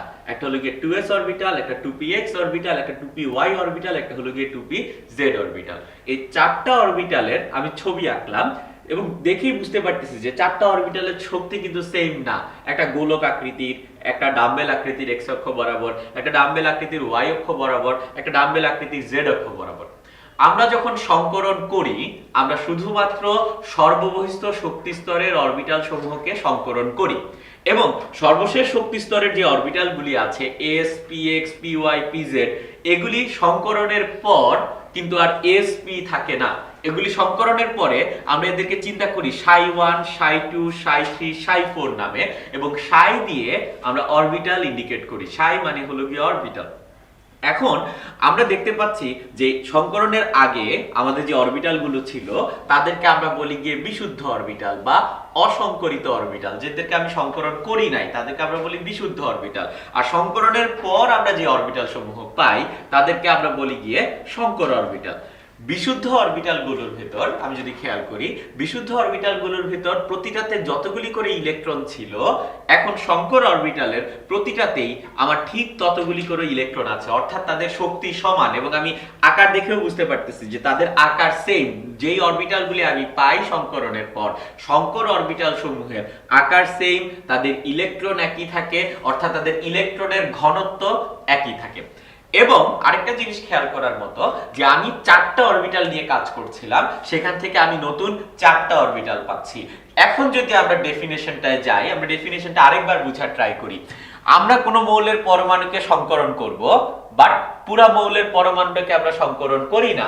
আমরা সংকরণ করি শুধুমাত্র সর্ববহিস্থ শক্তি স্তরকে। এরপর অরবিটাল সমূহ হতে সমান সংখ্যক এবং সমান শক্তির নতুন অরবিটাল পাওয়ার পদ্ধতি। এটার মানে কি, আমি যতগুলি অরবিটাল নিয়ে কাজ করব আমি নতুন ততগুলি অরবিটাল পাবো। আমি এখানে 4টা অরবিটাল নিয়ে কাজ করার ফলে নতুন 4টা অরবিটাল পেলাম, ψ1 ψ2 ψ3 ψ4। আমি যদি 2টা অরবিটাল নিয়ে কাজ করতাম আমি নতুন 2টা অরবিটাল পেতাম। আমি যদি 6টা অরবিটাল নিয়ে কাজ করতাম আমি নতুন 6টা অরবিটাল পেতাম। এটা গেল আমাদের সমান সংখ্যক কথাটার মাঝে যা। আর যদি আমরা বলি সমশক্তির মানে হলো আমি যে নতুন অরবিটালগুলি পাবো সেই নতুন অরবিটাল প্রতিটা আইডেন্টিক্যাল হবে, প্রতিটা দেখতে একই রকম হবে, প্রতিটা ইলেকট্রন ঘনত্ব সমান হবে। এবং এটাই হলো কি আমাদের অরবিটাল সংকরণের মূলনীতি। এখন আমরা বিভিন্ন রকম অরবিটাল সংকরণ নিয়ে আলোচনা করব। sp sp2 sp3 sp3d2 sp3d sp3d3 actually বিভিন্ন রকম অরবিটাল সংকরণ নিয়ে আমরা এখন আলোচনা করব। তা আমরা সংকরণের প্রাথমিক ধারণা নেওয়ার পর এখন আমরা sp3 সংকরণ সম্পর্কে দেখব এবং এর কিছু উদাহরণ খেয়াল করব। আমরা প্রথমে একটা কার্বন নিলাম। কার্বনকে এক্সাইটেড করলে আমরা সর্বশেষ শক্তি স্তরে দেখতে পাচ্ছি মোট 4টা অরবিটাল পাওয়া যাচ্ছে, 2s1 2px1 2py1 2pz1, মোট 4টা অরবিটাল। আমি এই 4টা অরবিটালকেই সংকরণ করলাম, তখন আমি নতুন 4টা অরবিটাল পাচ্ছি, ψ1 ψ2 ψ3 ψ4। এবং প্রতিটা এরকম একটা বেলুনের মতো কাঠামো, প্রতিটা বেলুন দেখতে একই রকম আমরা ধরে নিলাম। এখন আমরা যদি দেখি যে এই 4টা বেলুন অ্যাকচুয়ালি কিভাবে অবস্থান করে, আমরা জানি এখানে চতুস্তলকীয় একটা কাঠামো তৈরি হয় sp3 সংকরণে। বাট কেন চতুস্তলকীয় হয় বা চতুস্তলকীয় বলতে কি বোঝায় সেটা কিন্তু আমরা খুব সহজেই ব্যাখ্যা করতে পারি। ফর এক্সাম্পল, আমরা যে 4টা অরবিটাল পেলাম, এই 4টা অরবিটাল আমার এই 4টা কলম আইডেন্টিক্যাল, দেখতে প্রায় একই রকম। 4টা কলম নিলাম আমরা, প্রতিটা কলম হলো কি আমার একটা করে সংকর অরবিটাল, এবং প্রতিটা সংকর অরবিটালে আমাদের একটা করে কি আছে, প্রতিটা সংকর অরবিটালে আমাদের একটা করে ইলেকট্রন আছে। এখন এই 4টা কলম দেখা যায় যেহেতু তাদের মাঝখানে ইলেকট্রন আছে, তারা একে অপরকে বিকর্ষণ করে। ইলেকট্রনকে বিকর্ষণ করে, আজীবন বিকর্ষণ করবে। বাট বিকর্ষণ করতে করতে তারা মোটামুটি এরকম একটা কাঠামোতে গিয়ে ফিক্স হয়। তো এরকম কাঠামোকে আমরা বলি গিয়ে চতুস্তলকীয় কাঠামো। কেন এটাকে চতুস্তলকীয় কাঠামো বলি, যদি আমরা এটাকে বোঝার জন্য র্যাপিং পেপার দিয়ে মোড়াই, আমরা দেখব যে আমরা এই বরাবর একটা তল পাবো, এইদিকে একটা তল পাবো, এদিকে একটা তল পাচ্ছি, এবং এই পিছনের দিকে আমরা একটা তল পাচ্ছি। মোট 4টা তল পাওয়া যায়। এই জন্য এই কাঠামোটার নাম আমরা বলি চতুস্তলকীয় কাঠামো। কেন এই কাঠামোই হবে, অন্য কাঠামো হলে কি হবে? ফর এক্সাম্পল, আমরা বললাম আমাদের এই যে নীল রঙের যে অরবিটালটা আছে, সেই অরবিটালটা এদিকে চলে আসলো। যখন নীল রঙের অরবিটালটা আমার সবুজ অরবিটালটার কাছাকাছি চলে আসলো, যেহেতু 2টা অরবিটালে ইলেকট্রন আছে, তারা একে অপরকে বিকর্ষণ করবে। তো বিকর্ষণের ফলে আমার সবুজ অরবিটালটা আরো শিফট করবে। সবুজ অরবিটালটা যখন আমার এই লাল অরবিটালের কাছাকাছি চলে আসবে, আমার লাল অরবিটাল আরো শিফট করবে, এবং শিফট করে করে দেখা যাবে যে তারা আবার আমাদের একটা চতুস্তলকীয় কাঠামোতে গিয়ে ফিক্স হচ্ছে। এই অর্থাৎ এই চতুস্তলকীয় কাঠামোতে আমাদের যদি 4টা অরবিটাল থাকে, 4টা অরবিটাল সবচেয়ে বেশি দূরে দূরে থাকতে পারে, অর্থাৎ এই কাঠামোতে তাদের বিকর্ষণের মান সবচেয়ে কম হয়। অরবিটালগুলি থেকে কৌণিক ডিসটেন্স যদি আমি পরিমাপ করি, কৌণিক ডিসটেন্স সমান হয়, এবং প্রতিটা কলম থেকে প্রতিটা কলমের দূরত্ব সবচেয়ে বেশি, এর চেয়ে বেশি করা সম্ভব না যদি না তারা একসাথে থাকে।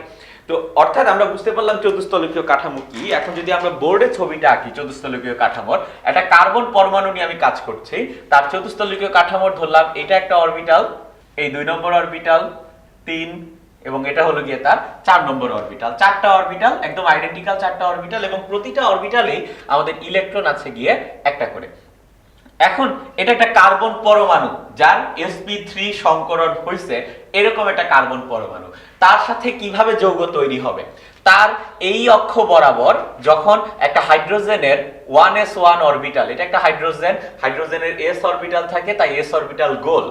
এদিকে এই অক্ষ বরাবর যখন একটা হাইড্রোজেন, এই অক্ষ বরাবর যখন একটা হাইড্রোজেন এবং এই অক্ষ বরাবর যখন একটা হাইড্রোজেন আসে, তখন আমরা যেটা পাই, কার্বন তার উপরে একটা হাইড্রোজেনের সাথে সিগমা বন্ড সামনাসামনি অধিক্রমণ হচ্ছে, সেখানে সিগমা বন্ড হচ্ছে।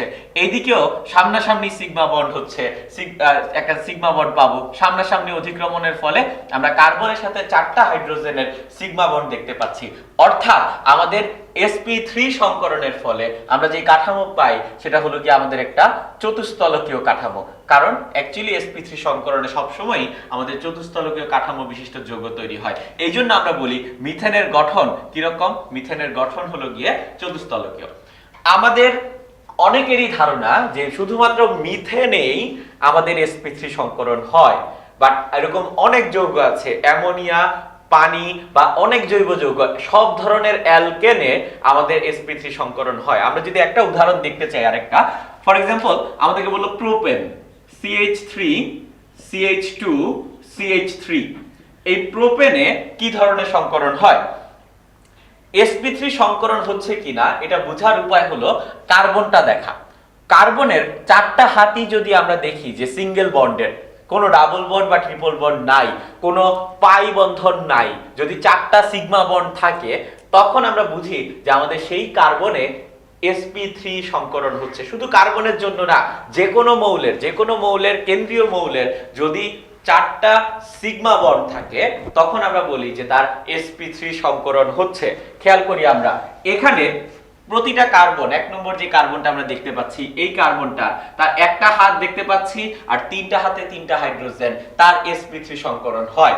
আমরা যদি মাঝের কার্বনটা চিন্তা করি, তার 2টা হাত দেখা যাচ্ছে, তার 2টা হাতে হাইড্রোজেন থাকে সিঙ্গেল বন্ড দিয়ে যুক্ত, সুতরাং এরও আমাদের sp3 সংকরণ হয়। এবং এই সাইডের কার্বনেরও সেম ফিনোমেনা, তার একটা হাত দেখা যাচ্ছে, তার 3টা হাতে হাইড্রোজেন থাকে, অর্থাৎ এই 3টা কার্বনেরই আমাদের sp3 সংকরণ হয়। কিভাবে বুঝলাম, কারণ তার ভিতর কোনো পাই বন্ধন বা দ্বিবন্ধন বা ত্রিবন্ধন নাই, তার 4টা সিগমা বন্ধন আছে, দ্যাটস ওয়াই তার আমরা বুঝলাম যে sp3 সংকরণ হয়।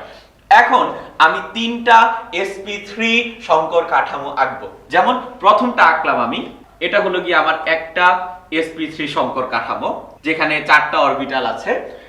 এরপরে আমি আরেকটা sp3 সংকর কাঠামো আঁকবো, এটা হলো আমার আরেকটা sp3 সংকর কাঠামো, আর আরেকটা sp3 সংকর কাঠামো আমাকে আঁকা লাগবে। তো ফর এক্সাম্পল আমি এই আঁকলাম আমার 3টা কার্বন যাদের sp3 সংকরায়ন হলো, 3টা কার্বন। এখন তারা কিভাবে যৌগ গঠন করে, এই 2টা অরবিটাল সামনাসামনি অধিক্রমণ করে কার্বন কার্বন একক বন্ধন, কার্বন কার্বন একক বন্ধন, অর্থাৎ আমরা এরকম কার্বনের চেইন পাই। 3টা কার্বন পরস্পরের সাথে সিগমা বন্ড তৈরি করে। এখানে আমাদের একটা হাইড্রোজেন আসে, এখানে একটা হাইড্রোজেন আসে, এখানে একটা হাইড্রোজেন আসে, অর্থাৎ এই কার্বনের সাথে আমাদের সিঙ্গেল বন্ড দিয়ে হাইড্রোজেন যুক্ত হয় গিয়ে 3টা। এই কার্বন 2টা, এই মাঝখানে যে কার্বন তার সাথে হাইড্রোজেন যুক্ত হয় 2টা, কারণ তার 2টা সংকর অরবিটাল আছে, দ্যাটস ওয়াই আমরা পাই CH2। আর লাস্টের যে কার্বনটা তার সাথে 3টা সংকর অরবিটাল, 3টা সংকর অরবিটালে আমাদের যখন 3টা হাইড্রোজেন যুক্ত হয়, সেখান থেকে আমরা পাই গিয়ে CH3। তো আমরা দেখতে পাচ্ছি আমাদের প্রোপেন যেটা, তার ভিতরে কোনো পাই বন্ধন নাই, সবগুলোই সিগমা বন্ড দিয়ে গঠিত, এবং তার প্রতিটা কার্বনেই হচ্ছে গিয়ে আমাদের sp3 সংকরণ। আমরা একটা অজৈব যৌগের জন্য কিন্তু খুব সহজেই বুঝতে পারি যে আমাদের কিভাবে sp3 সংকরণ হচ্ছে না sp2 সংকরণ হচ্ছে কোনটা। ফর এক্সাম্পল আমাদেরকে বললো সালফিউরিক অ্যাসিড, সালফিউরিক অ্যাসিডে কি ধরনের সংকরণ হয়, এটা আমাকে প্রশ্ন করলো। তো সালফিউরিক অ্যাসিডের গাঠনিক সংকেতটা আমি দেখব। গাঠনিক সংকেতটা এরকম, sulphur double bond oxygen, double bond oxygen, bond OH, bond OH। তা আমি প্রশ্ন করলাম, এই যে সালফিউরিক অ্যাসিডের গঠনটা আমি দেখতে পাচ্ছি, এই গঠনে আমাদের সিগমা বন্ধন কয়টা? আমাদের সিগমা বন্ধন হলো সালফারের কেন্দ্রীয় মৌলের 1টা 2টা তিনটা, চারটা। কেন্দ্রীয় মৌলের সিগমা বন্ধন কয়টা এটা আমি কাউন্ট করব। আমাদের কেন্দ্রীয় মৌল সালফার, তার সিগমা বন্ধন 4টা, যেহেতু 4 তার মানে sp3, একটা s অরবিটাল আর 3টা p অরবিটাল মিলে আমার যে সংকরণ হয় তাকে আমরা বলি sp3 সংকরণ। সুতরাং আমরা এখানে দেখব সালফিউরিক অ্যাসিডের হয় গিয়ে আমাদের sp3 সংকরণ, কারণ sp3 তে মোট অরবিটাল কয়টা, আমার মোট অরবিটাল হলো গিয়ে 4টা, একটা s 3টা p, এবং সেখান থেকে আমরা বলি সালফারের সিগমা বন্ধন 4টা, দ্যাটস ওয়াই তার হচ্ছে গিয়ে sp3 সংকরণ। আমরা যদি এখন অ্যামোনিয়ার কথা বলি তাহলে আমরা একটা ব্যতিক্রম দেখতে পাই। অ্যামোনিয়া হলো গিয়ে এরকম, যার মুক্ত জোড় ইলেকট্রন আছে। আমি কিভাবে বুঝবো অ্যামোনিয়াতে কি ধরনের সংকরণ হয়? অ্যামোনিয়ার সিগমা বন্ধন কয়টা কেন্দ্রীয় মৌলের? অ্যামোনিয়ার কেন্দ্রীয় মৌল নাইট্রোজেন, তার সিগমা বন্ধন 3টা, বাট তার একটা লোন পেয়ার ইলেকট্রন আছে। সুতরাং এই 3 আর লোন পেয়ার একটা ইলেকট্রন যোগ করলে আমরা পাই গিয়ে 4। তো আমাদের একটা যৌগে sp3 সংকরণ আছে কিনা এটা বোঝার উপায় হলো তার লোন পেয়ার ইলেকট্রন কয়টা আছে সেটা, প্লাস তার বন্ড সিগমা বন্ড কয়টা আছে সেটা হিসাব করলে তার সামেশন যদি আমার 4 আসে, লোন পেয়ার ইলেকট্রন আর সিগমা বন্ডের সামেশন যদি 4 আসে, তখন আমরা বলি যে আমাদের ওই যৌগে sp3 সংকরণ হচ্ছে। যেমন আমরা যদি পানির কথা বলি, পানি হলো কি আমাদের H2O, অক্সিজেন হাইড্রোজেন হাইড্রোজেন, পানি। পানির মুক্ত জোড় ইলেকট্রন হলো গিয়ে 2টা, মুক্ত জোড় ইলেকট্রন 2টা, আর তার সিগমা বন্ড কয়টা? অক্সিজেনের সিগমা বন্ডও 2টা। তার মানে আমাদের সামেশন আসতেছে 4, এবং যেহেতু 4 আসতেছে আমরা বলবো এটা হলো গিয়ে sp3 সংকরণ। আমরা sp2 সংকরণ নিয়ে এখন আলোচনা করব।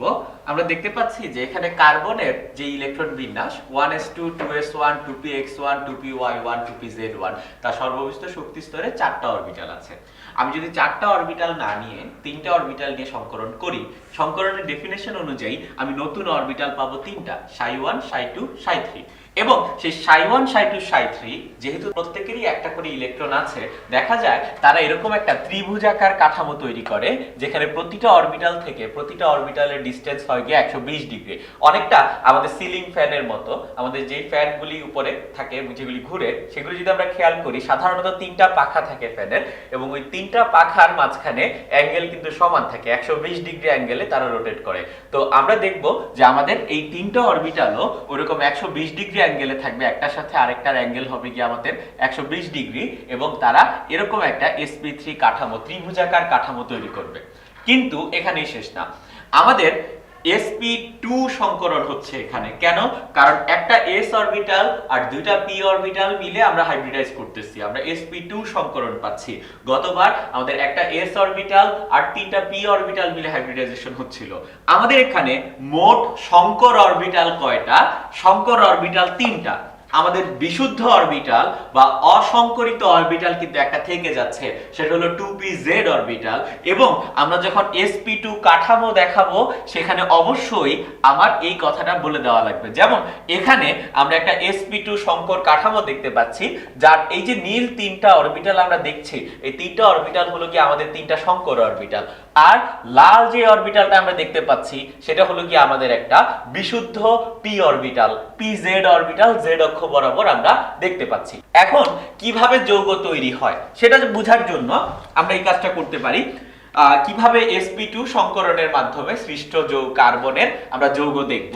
আমরা একটা sp2 কাঠামো আঁকার ট্রাই করলাম, এটা আমাদের একটা sp2 কাঠামো, এখানে আরেকটা sp2 কাঠামো আঁকলাম। আমরা দুইটা sp2 কাঠামো কিন্তু এখনো কমপ্লিট হয়নি, কারণ এখনো আমরা আমাদের ওই যে বিশুদ্ধ যে অরবিটালটা যেটার সংকরণ আমরা করিনি, অসংকরিত যে অরবিটালটা, সেই অসংকরিত অরবিটাল দেখানোর পর আমরা বলতে পারি আমাদের এখানে একটা কার্বন আছে যার sp2 সংকরণ হচ্ছে, এখানে একটা কার্বন আছে যার sp2 সংকরণ হচ্ছে। তারা কিভাবে যৌগ গঠন করবে? তাদের দুইটা অরবিটাল সামনাসামনি আছে, তারা অধিক্রমণের মাধ্যমে একটা কার্বন কার্বন একক বন্ধন তৈরি করবে। এখানে একটা হাইড্রোজেন যুক্ত হবে, এখানে একটা হাইড্রোজেন যুক্ত হবে, সেখান থেকে কার্বনের সাথে আমরা হাইড্রোজেন পাবো 2টা, যারা কিনা যেহেতু সামনাসামনি অধিক্রমণ হলো তারা সিগমা বন্ড দিয়ে যুক্ত। ঠিক একই ভাবে এই কার্বনের সাথে একটা হাইড্রোজেন, এই কার্বনের সাথে একটা হাইড্রোজেন, আমরা এখানে কার্বন হাইড্রোজেন বন্ড পাবো।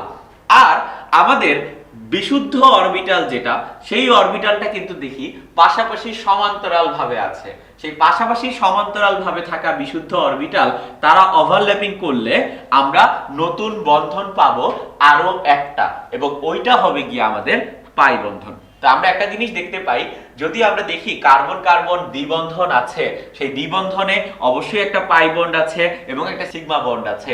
পাই বন্ড যদি থাকে একটা, সুতরাং আমরা বলি সেখানে হলো গিয়ে আমাদের sp2 হাইব্রিডাইজেশন হয়। অথবা বুঝার উপায় আমরা ওই লোন পেয়ার ইলেকট্রন আর সিগমা বন্ড দিয়েও ব্যাখ্যা করতে পারি। আমাদের যদি লোন পেয়ার ইলেকট্রন আর সিগমা বন্ডের সামেশন হয় গিয়ে 3, তখন আমরা বলি সেটা হলো গিয়ে sp2 হাইব্রিডাইজেশন। কারণ কি? কারণ sp2 মানে একটা s অরবিটাল আর দুইটা p অরবিটাল, মোট অরবিটাল হলো গিয়ে 3টা।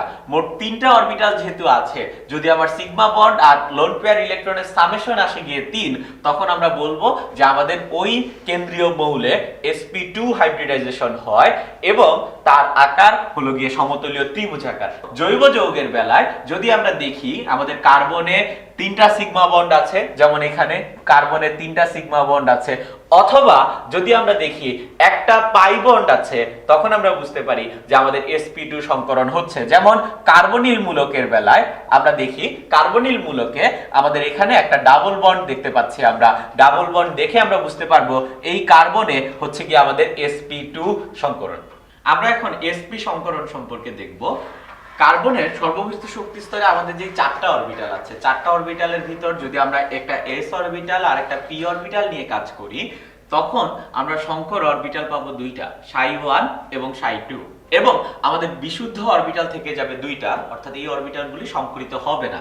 এবং সেখান থেকে 2টা অরবিটাল যখন আছে, 2টা অরবিটাল 180 ডিগ্রি কোণে পাশাপাশি থাকে, তো আমরা এরকম একটা ডায়াগ্রাম দেখতে পাবো একটা sp সংকর কার্বনের, যেটা আমরা দেখতে পাচ্ছি যে একটা ψ1 অরবিটাল একটা ψ2 অরবিটাল তারা পরস্পর 180 ডিগ্রি কোণে অর্থাৎ সরল রেখায় অবস্থান করছে, এবং আমরা একটা py অরবিটাল দেখতে পাচ্ছি যেটা y অক্ষ বরাবর, আর কাত হয়ে থাকা z অক্ষ বরাবর আমরা দেখতে পাচ্ছি pz অরবিটাল, যারা কিনা বিশুদ্ধ অরবিটাল। অর্থাৎ আমরা যখন sp সংকরণ করি তখন কার্বনের আমাদের সংকর অরবিটাল থাকে 2টা আর বিশুদ্ধ অরবিটাল থাকে 2টা। একটু চিন্তা করে দেখি sp3 এবং sp2 এর ক্ষেত্রে সংকর অরবিটাল এবং বিশুদ্ধ অরবিটালের সংখ্যা কয়টা থাকে? sp3 এর ক্ষেত্রে কোনো বিশুদ্ধ অরবিটাল থাকে না, 4টাই সংকর অরবিটাল। আর sp2 এর ক্ষেত্রে বিশুদ্ধ অরবিটাল হলো গিয়ে একটা, সংকর অরবিটাল হলো গিয়ে 3টা। এখন কিভাবে যৌগ তৈরি হবে আমাদের sp সংকরণের মাধ্যমে? আমরা পাশাপাশি 2টা sp সংকর কাঠামো আঁকলাম, এবং তারা যেটা হয় তারা সামনাসামনি সিগমা বন্ধনের মাধ্যমে যুক্ত হয়। আমরা পাই কার্বন কার্বন সিঙ্গেল বন্ড। তো কার্বন কার্বন সিঙ্গেল বন্ড হওয়ার পরে এখানে একটা হাইড্রোজেন আসে, এখানে কার্বনের সাথে একটা হাইড্রোজেন যুক্ত হয়, অর্থাৎ কার্বন হাইড্রোজেন, আমরা এরকম সিগমা বন্ধন পাই। সিগমা বন্ধন গঠন শেষ।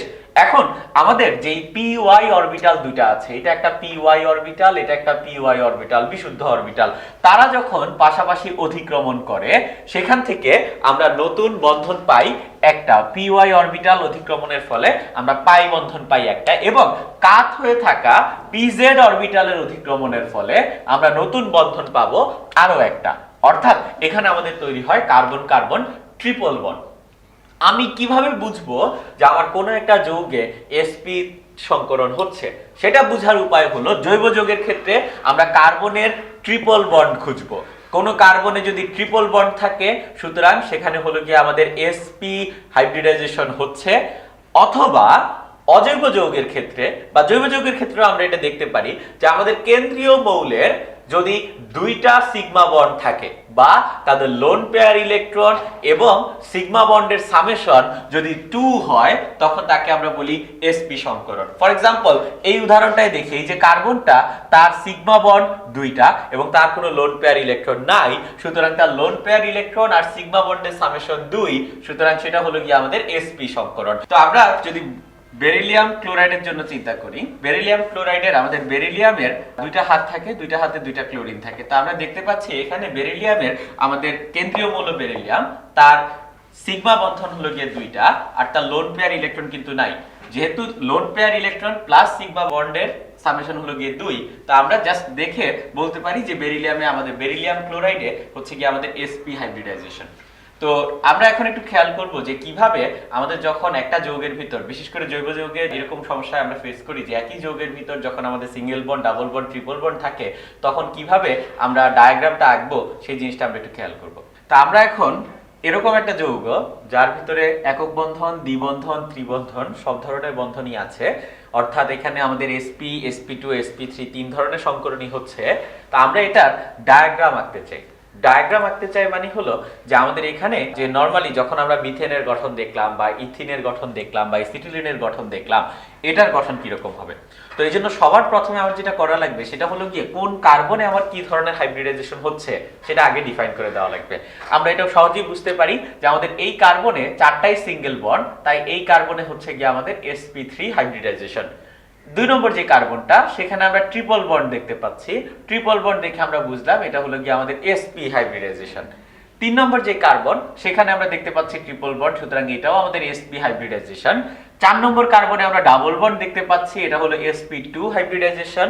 5 নম্বর কার্বনে ডাবল বন্ড আছে, এটাও আমাদের sp2 হাইব্রিডাইজেশন। তো আমরা হাইব্রিডাইজেশন বের করলে হাইব্রিডাইজেশনের আকার তো জানি, sp3 হলো চতুস্তলকীয়, sp যেটা সেটা হলো সরলরৈখিক, sp2 যেটা সেটা হলো ত্রিভুজের মতো। এখন আমরা সেই ছবিটা আঁকা ট্রাই করব। যেমন আমরা এখানে একটা sp3 হাইব্রিডাইজেশন দিয়ে শুরু করি, যে আমাদের একটা sp3 হাইব্রিডাইজড কাঠামো যেরকম হয় চতুস্তলকীয় কাঠামো, মোটামুটি এরকম একটা sp3 কাঠামো আমরা দেখলাম। এর সাথে সিগমা বন্ড তৈরি করবে একটা sp সংকর কাঠামো। sp সংকর কাঠামো হলো সরলরৈখিক, একটা দুইটা সংকর অরবিটাল পাশাপাশি অবস্থান করে।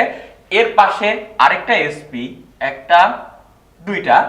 এরপরে 3 নম্বর যেটা সেটা sp, 4 নম্বরটা হলো একটা sp2 সংকর কাঠামো। এবং sp2 সংকর কাঠামো কিরকম আমরা জানি, sp2 সংকর কাঠামো হলো অনেকটা এরকম ত্রিভুজের মতো।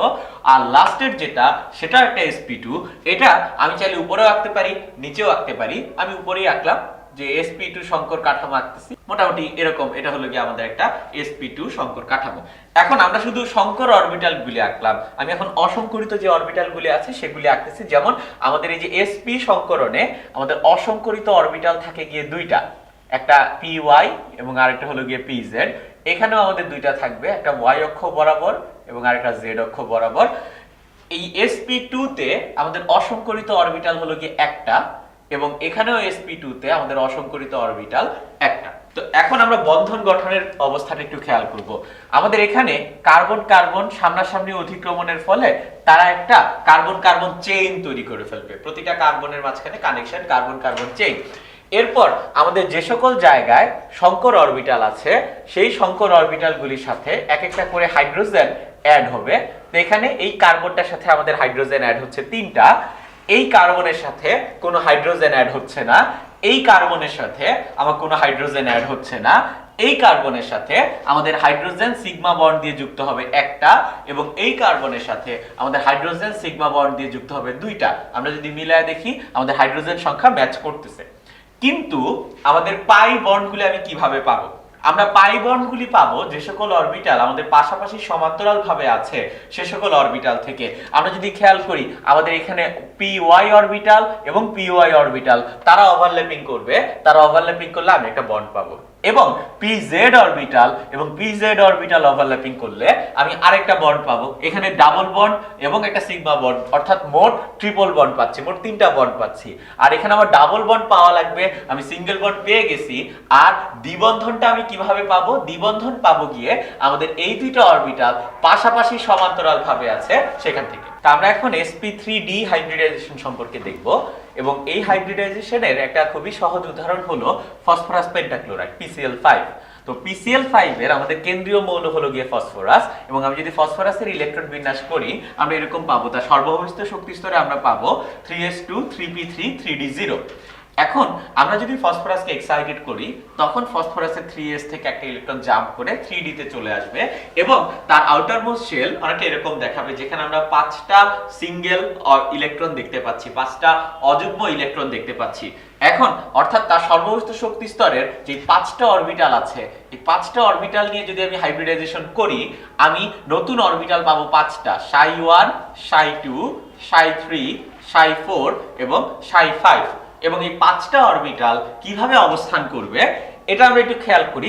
আমাদের যদি 3টা অরবিটাল থাকতো তিনটা অরবিটাল আমি যেভাবে রাখতে পারি সেটা হলো গিয়ে অনেকটা sp2 সমীকরণে আমরা যেভাবে রাখি সেটা হলো গিয়ে আমাদের একটা সমকোণীয় ত্রিভুজাকার কাঠামো। এখানে একটা ত্রিভুজের ভিতর এই 2 নম্বর এবং এই হলো গিয়ে 3 নম্বর একটা ত্রিভুজের ভিতর আমরা এরকম সমকোণীয় ত্রিভুজাকার কাঠামো গঠন করি। এটা হলো গিয়ে আমাদের একটা sp2 সমীকরণ।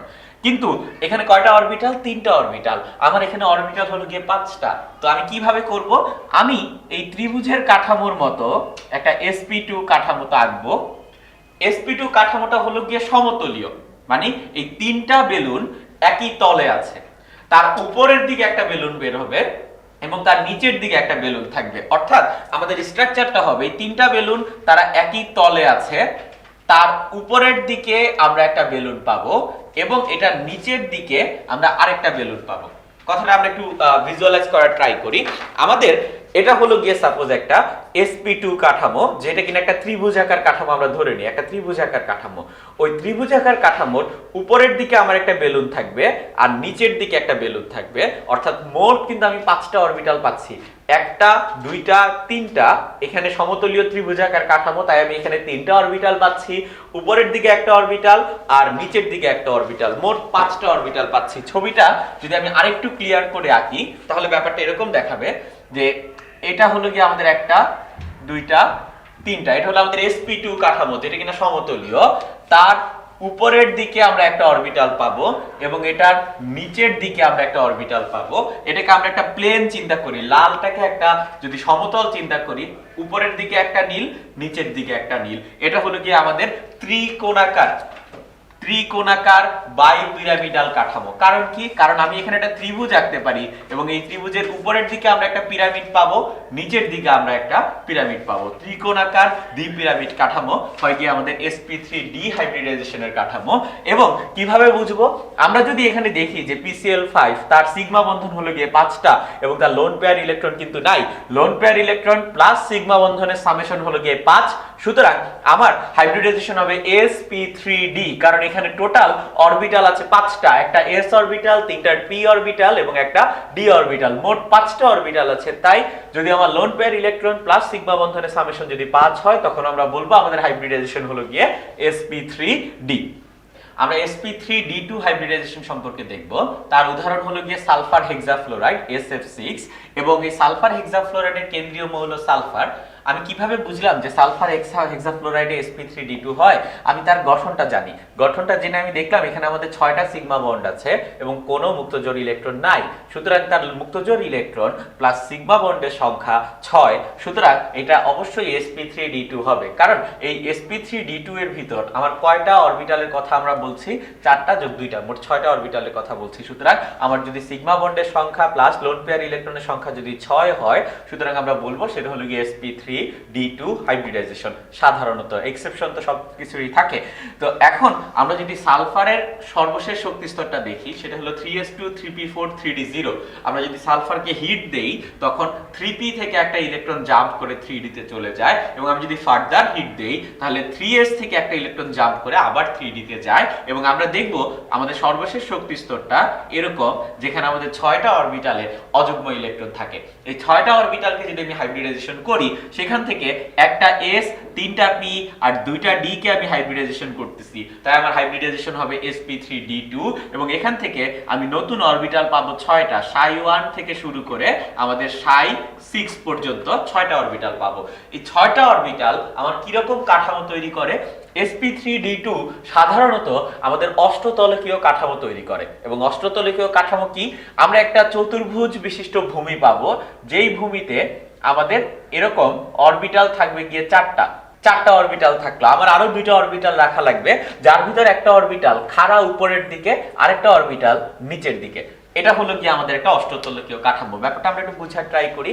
আমাদের একটা চতুর্ভুজ, এরকম জাস্ট একটা চতুর্ভুজ, 4 কোণা বিশিষ্ট, 4 ভূমি বিশিষ্ট একটা তল। এখানে একটা অরবিটাল, 2টা অরবিটাল, 3টা অরবিটাল, 4টা অরবিটাল, 4টা কর্ণ, 2টা কর্ণ বরাবর 4টা অরবিটাল আছে। আরেকটা অরবিটাল সোজা উপরের দিকে আছে এবং আরেকটা অরবিটাল সোজা নিচের দিকে আছে। তো আমরা বলতে পারি যে আমাদের প্রতিটা অরবিটালের মাঝখানে অ্যাঙ্গেল কিরকম, ওই লম্বাগুলির সাথে আমার এই তল বরাবর যে অরবিটালগুলি তাদের অ্যাঙ্গেল হলো 90 ডিগ্রি এবং তল বরাবর দুইটা অরবিটালের মাঝে আমার অ্যাঙ্গেল হলো গিয়ে 90 ডিগ্রি। তো এটা হলো গিয়ে আমাদের অষ্টতলকীয় কাঠামো। sp3d2 হাইব্রিডাইজেশনের কাঠামো হয় গিয়ে আমাদের অষ্টতলকীয় কাঠামো। আমরা sp3d3 হাইব্রিডাইজেশন সম্পর্কে দেখব। সাধারণত দেখা যায় যে IF7 এর ভিতরে আমাদের sp3d3 হাইব্রিডাইজেশন হয়। তো আমরা যদি দেখি যে আয়োডিন তার ইলেকট্রন বিন্যাস হলো গিয়ে 5s2 5p5 5d0। তো এইখানে আমরা ইলেকট্রন বিন্যাসটা দেখতে পাচ্ছি আয়োডিনের সর্ববহিস্থ শক্তি স্তরের।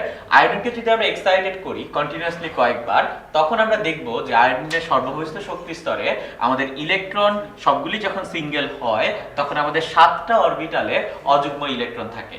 তো অর্থাৎ আমরা 7টা অযুগ্ম অরবিটাল পাচ্ছি, অযুগ্ম ইলেকট্রন বিশিষ্ট অরবিটাল পাচ্ছি এবং সেখান থেকে আমরা যদি হাইব্রিডাইজেশন করি আমি নতুন অরবিটাল পাবো 7টা, যেটা কিনা ψ1 থেকে আমাদের ψ7 পর্যন্ত। এবং এই 7টা অরবিটাল থেকে আমরা যে হাইব্রিডাইজেশন পাবো সেটা হবে গিয়ে sp3d3।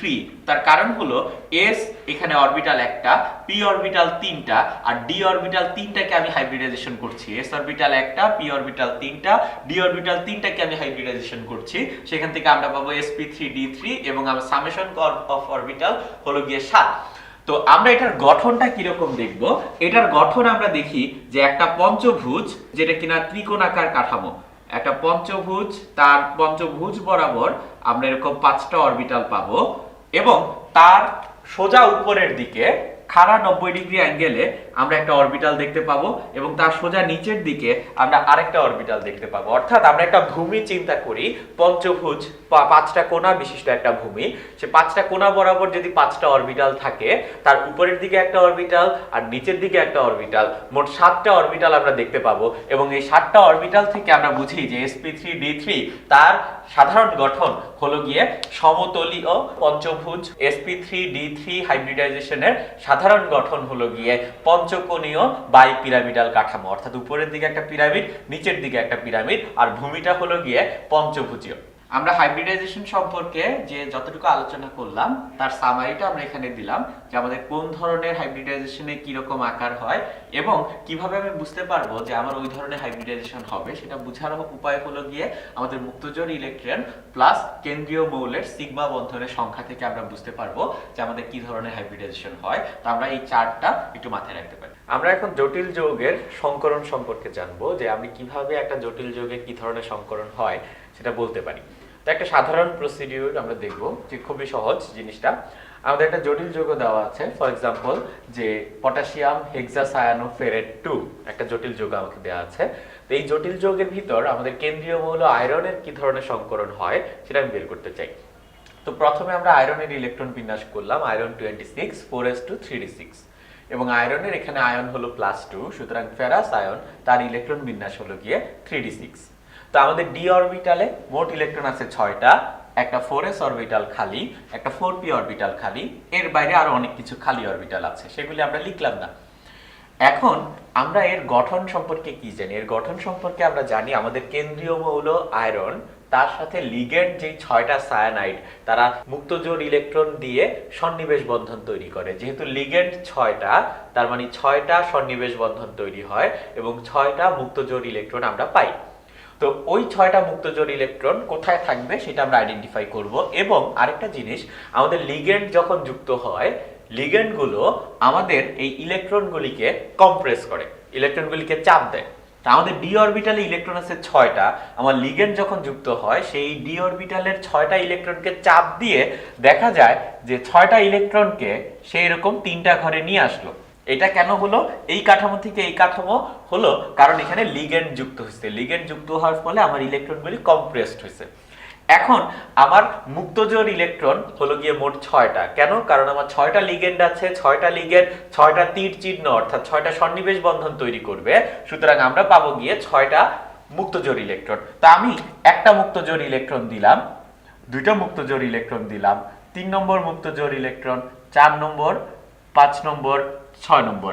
এটা হলো গিয়ে আমার গঠনটা, এই জটিল যৌগের গঠনটা। এবং আমরা দেখতে পাচ্ছি আমি কোথায় কোথায় মুক্তজোড় ইলেকট্রন দিলাম। আমি দুইটা ডি অরবিটালে মুক্ত জোড় ইলেকট্রন দিলাম, একটা এস অরবিটালে মুক্ত জোড় ইলেকট্রন দিলাম এবং তিনটা পি অরবিটালে মুক্ত জোড় ইলেকট্রন দিলাম। সুতরাং আমার এই পটাশিয়াম হেক্সাসায়ানোফেরেট 2 যৌগটায় যেই হাইব্রিডাইজেশন হয় সেটা হলো D2sp3। প্রসিডিউরটা আমি আরেকবার সংক্ষেপে বলি। আমার কেন্দ্রীয় মৌলের ইলেকট্রন বিন্যাস করব। ইলেকট্রন বিন্যাসে ডি অরবিটালে যতগুলি ইলেকট্রন থাকবে, লিগ্যান্ড ইলেকট্রনগুলিকে কম্প্রেস করবে, চাপ দিবে, চাপ দিয়ে কম্প্রেসড অবস্থায় রাখলো। এরপর খালি ঘরগুলোতে আমি বসাবো গিয়ে মুক্তজোড় ইলেকট্রন। তো মুক্তজোড় ইলেকট্রন কয়টা হবে? মুক্তজোড় ইলেকট্রন হবে যতগুলি লিগ্যান্ড আছে ততগুলো। আমি এখানে একটা মুক্তজোড় ইলেকট্রন বসালাম, এখানে একটা মুক্তজোড় ইলেকট্রন বসালাম, এখানে একটা, তিনটা, চারটা, পাঁচটা, ছয়টা মুক্তজোড় ইলেকট্রন বসালাম এবং আমি কাউন্ট করব আমি কোন কোন অরবিটালে মুক্তজোড় ইলেকট্রন বসালাম। আমি দুইটা ডি অরবিটাল, একটা এস অরবিটাল আর তিনটা পি অরবিটালে মুক্তজোড় ইলেকট্রন বসালাম। সুতরাং আমার হাইব্রিডাইজেশন হলো D2sp3। ঠিক একইভাবে আমরা যদি এখানে আরেকটা উদাহরণ দেখি, হেক্সা অ্যাকোয়া কোবাল্ট ক্লোরাইড।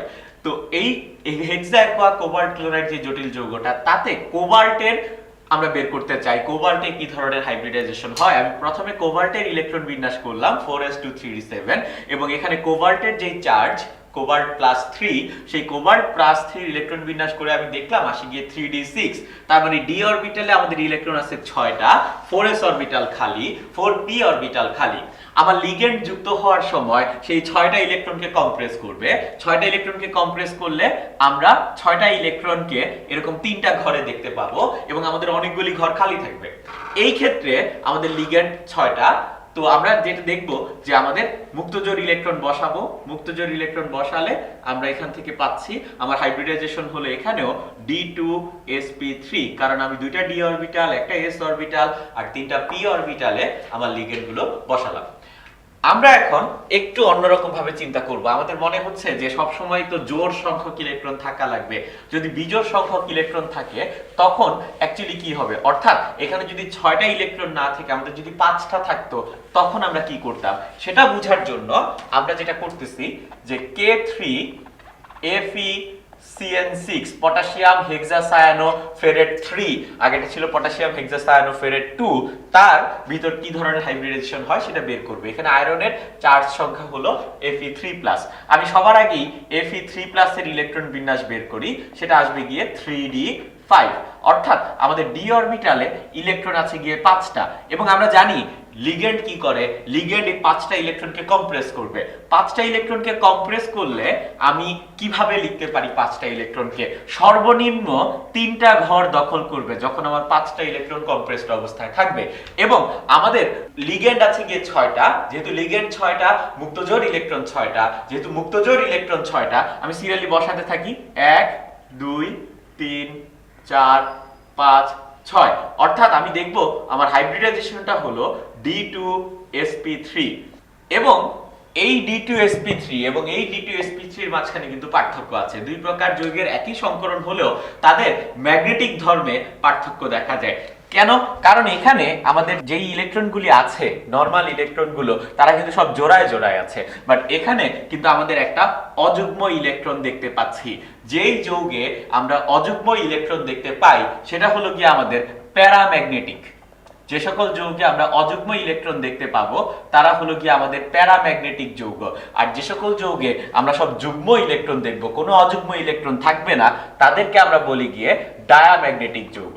অর্থাৎ যদি আমার অযুগ্ম ইলেকট্রন একটা থাকে তখন আমি প্যারাম্যাগনেটিক, যদি অযুগ্ম ইলেকট্রন 2টা থাকে আমি একটু বেশি প্যারাম্যাগনেটিক, যদি আমার অযুগ্ম ইলেকট্রন 3টা থাকে আমি আরো বেশি প্যারাম্যাগনেটিক। বাট যদি আমার কোনো অযুগ্ম ইলেকট্রন না থাকে তখন আমি হলাম গিয়ে ডায়াম্যাগনেটিক পদার্থ। তো আমাদের জটিল যৌগগুলো সাধারণত দুই রকম হয়, প্যারাম্যাগনেটিক এবং ডায়াম্যাগনেটিক। আমি আইডেন্টিফাই করব কিভাবে? আমি আইডেন্টিফাই করব তাদের ইলেকট্রন বিন্যাস দেখে। যদি আমার অযুগ্ম ইলেকট্রন থাকে তাহলে আমি বলবো প্যারাম্যাগনেটিক, আর যদি অযুগ্ম ইলেকট্রন না থাকে, সব ইলেকট্রন যদি জোড়ায় জোড়ায় থাকে, তখন আমরা বলবো সেটা হলো গিয়ে ডায়াম্যাগনেটিক পদার্থ। এটা যে প্রসিডিউর আমরা দেখলাম সেটা হলো কি আমাদের জটিল যৌগের হাইব্রিডাইজেশন বের করার একটা সাধারণ পদ্ধতি।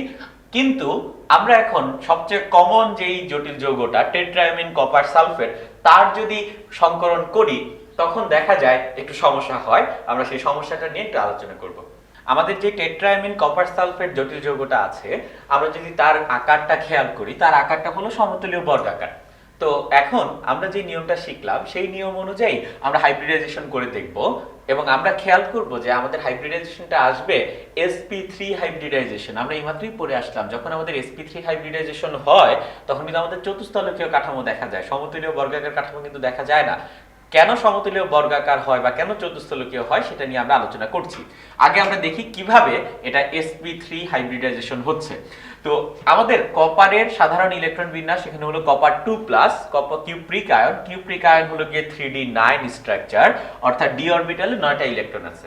আমাদের যখন লিগ্যান্ড যুক্ত হয় আমরা জানি লিগ্যান্ড কম্প্রেস করে, লিগ্যান্ড চাপ দেয়। তো চাপ দিলে আমাদের 9টা ইলেকট্রন কিন্তু এর বেশি সংকোচন করা যায় না। এখন আমাদের লিগ্যান্ড আছে কয়টা? লিগ্যান্ড আছে 4টা। এই 4টা লিগ্যান্ড 4টা মুক্তজোড় ইলেকট্রন আনবে। একটা মুক্তজোড় ইলেকট্রন দিলাম, 2টা দিলাম, 3টা দিলাম, 4টা দিলাম। তাহলে খেয়াল করে দেখি যে আমার এই ক্ষেত্রে যে হাইব্রিডাইজেশনটা হচ্ছে সেটা হচ্ছে গিয়ে sp3 হাইব্রিডাইজেশন। বাট sp3 হাইব্রিডাইজেশনের আকার কি রকম? sp3 হাইব্রিডাইজেশনের আকার হলো গিয়ে চতুস্তলকীয়। তো এটা আমাদের সমতুলীয় বর্গাকার, বাস্তবে হয় গিয়ে সমতুলীয় বর্গাকার এই যৌগটা। বাট আমি থিওরিটিক্যালি প্রমাণ করে দেখালাম এটা চতুস্তলকীয়। নিশ্চয়ই কোথায় ভুল আছে? হ্যাঁ, এটা ব্যতিক্রম। আমাদের টেট্রাঅ্যামিন কপার সালফেটের যেই সংকরণ সেটা আমরা যে নরমাল নিয়ম শিখি সেই নিয়মের ব্যতিক্রম, এবং সেই নিয়মের ব্যতিক্রম হয়ে কিভাবে হয় জিনিসটা? এটা sp3 হয় না, এটা চতুস্তলকীয় না। কি হয়? আমাদের ইলেকট্রন, মুক্তজোড় ইলেকট্রন যখন বসে সেটা s অরবিটালে একটা, p অরবিটালে 2টা বসানোর পর ডিরেকশনাল ধর্মের কারণে আমাদের একটা ইলেকট্রন z অরবিটালে বসে না। pz অরবিটালে না বসে ইলেকট্রনটা বসে গিয়ে আমাদের 4d অরবিটালে, এবং সেখান থেকে আমরা যে হাইব্রিডাইজেশনটা পাই সেটা হলো sp2d হাইব্রিডাইজেশন। এটা একটা কনসেপ্ট। এবং আরেকটা কনসেপ্ট হলো আমার এই যে সর্বভৌস্থ শক্তি স্তরের যে অযুগ্ম ইলেকট্রনটা, সেই অযুগ্ম ইলেকট্রনটা জাম্প করে, এই অযুগ্ম ইলেকট্রনটা জাম্প করে 3d থেকে পরবর্তী d অরবিটালে চলে আসে, এবং এখানে আমরা পাই গিয়ে আমাদের অযুগ্ম ইলেকট্রনটা। এখন আমাদের লিগ্যান্ড আছে 4টা, তার মানে মুক্তজোড় ইলেকট্রন 4টা। এই 3d তে একটা মুক্তজোড় ইলেকট্রন, 4s এ একটা, 4p তে বাকি 2টা মুক্তজোড় ইলেকট্রন বসে, এবং এখান থেকে আমরা হাইব্রিডাইজেশন পাই গিয়ে dsp2।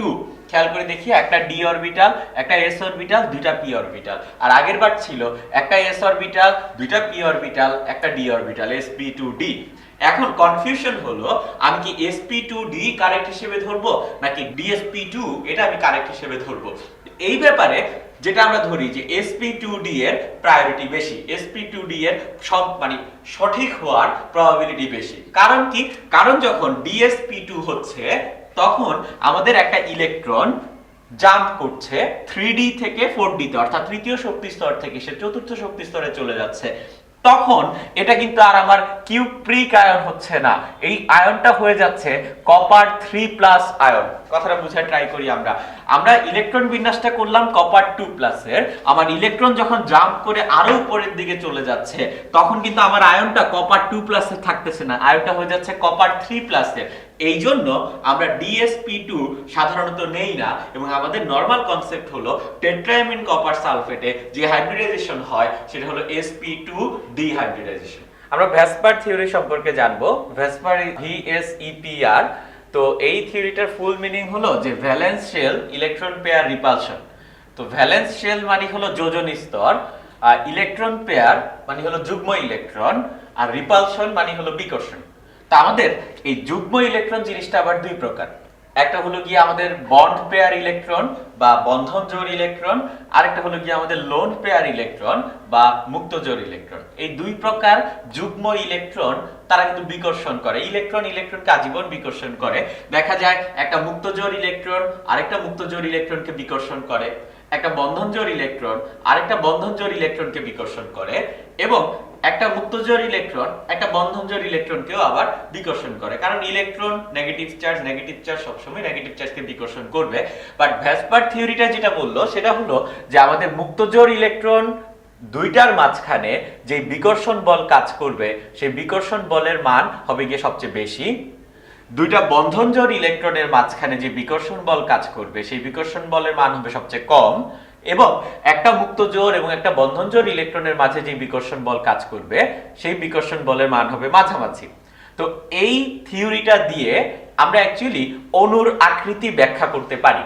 আমাদের মাঝে মধ্যে এরকম প্রশ্ন মাথায় আসতে পারে যে পানি, অ্যামোনিয়া, মিথেন এই চারটাতেই কিন্তু আমাদের কেন্দ্রীয় মৌলের sp3 সংকরণ হয়, কিন্তু পানির ক্ষেত্রে আমাদের বন্ধন কোণ হলো 104.5 ডিগ্রি, অ্যামোনিয়ার ক্ষেত্রে বন্ধন কোণ হলো 107 ডিগ্রি, আর মিথেনের ক্ষেত্রে বন্ধন কোণ হলো 109.5 ডিগ্রি। তো বন্ধন কোণের ডিফারেন্সটা কেন হয় সেটা কিন্তু আমরা খুব সহজেই এই ভ্যাসপার থিওরি ইউজ করে বের করতে পারি। sp3 সংকরণ যখন হয় তখন কিন্তু বাই ডিফল্ট রুল হলো যে 109.5 ডিগ্রি হবে গিয়ে আমাদের বন্ধন কোণ, কিন্তু পানি আর অ্যামোনিয়ার ক্ষেত্রে এই নিয়মের ব্যতিক্রম দেখা যায়, বাট মিথেন এই নিয়ম মেনে চলে। তার কারণটা কি আমরা দেখি, আমরা এখানে তিনটা গঠন দেখাতে চাচ্ছি, যে এখানে হলো কি আমরা মিথেনের গঠন দেখালাম, এখানে আমরা অ্যামোনিয়ার গঠন দেখালাম, আর নিচে আমরা হলো গিয়ে পানির গঠন দেখাচ্ছি। তো যে আমরা যদি এখানে দেখি যে মিথেনের গঠন, এখানে যে চারটা বন্ধন তৈরি হচ্ছে, চারটা বন্ধনে চারটাই আমাদের বন্ধন জোড় ইলেকট্রন বা বন্ড পেয়ার ইলেকট্রন, কোনো মুক্ত জোড় ইলেকট্রন নাই। ঠিক পাশে আমরা অ্যামোনিয়ার গঠনটা দেখতে পাচ্ছি, এখানে আমরা এই দুইটা ইলেকট্রনের দিকে যদি তাকাই, এই দুইটা ইলেকট্রন তারা কিন্তু বন্ধন গঠন করছে না, তারা যেভাবে আছে সেভাবেই থাকতেছে, তাদেরকে আমরা বলি মুক্ত জোড় ইলেকট্রন। যে সকল ইলেকট্রন বন্ধন গঠনের সময় সক্রিয় থাকে না তাদেরকে আমরা বলি মুক্ত জোড় ইলেকট্রন। আর এখানে বন্ধন জোড় ইলেকট্রন তিনটা আর মুক্ত জোড় ইলেকট্রন একটা, দুইটা ইলেকট্রন, বাট আমি বলতেছি যে মুক্ত জোড় ইলেকট্রন একটা আর মুক্ত ইলেকট্রন কিন্তু আমাদের দুইটা। তো এখানে মুক্ত জোড় ইলেকট্রন একটা আর বন্ধন জোড় ইলেকট্রন হলো গিয়ে তিনটা। আর পানির গঠনে আমরা যদি দেখি, এখানে আমাদের বন্ধন তৈরি হচ্ছে দুইটা, সুতরাং আমার বন্ধন জোড় ইলেকট্রন দুইটা, আর দুইটা ইলেকট্রন ফ্রি পড়ে রয়েছে, তাদের কোনো ব্যবহার নাই, তাদেরকে আমরা বললাম মুক্ত জোড় ইলেকট্রন। এখন এই লোন পেয়ার, বন্ড পেয়ার বা মুক্ত জোড় বন্ধন জোড়ের সংখ্যা জেনে আমার কি লাভ? এখানে কোনো মুক্ত জোড় ইলেকট্রন নাই মিথেনে, সুতরাং আমরা বলতে পারি মিথেনে আমার এই যে তিন প্রকার বিকর্ষণ বল, তার ভিতর শুধুমাত্র আমার বন্ধন জোড় বিকর্ষণ বল কাজ করে, কারণ কোনো মুক্ত জোড় ইলেকট্রন তো আমার মিথেনে নাই। দ্যাটস ওয়াই আমার শুধুমাত্র বন্ধন জোড় বিকর্ষণ বল কাজ করে। মিথেনের যে চারটা বন্ধন তারা একে অপরকে বিকর্ষণ করে sp3 ডিফল্ট যেই কাঠামো, চতুস্তলকীয় কাঠামো, সেই চতুস্তলকীয় কাঠামোতে গিয়ে ফিক্স হয়, এবং আমরা দেখি যে আমাদের বন্ধন কোণ হয় গিয়ে 109.5 ডিগ্রি।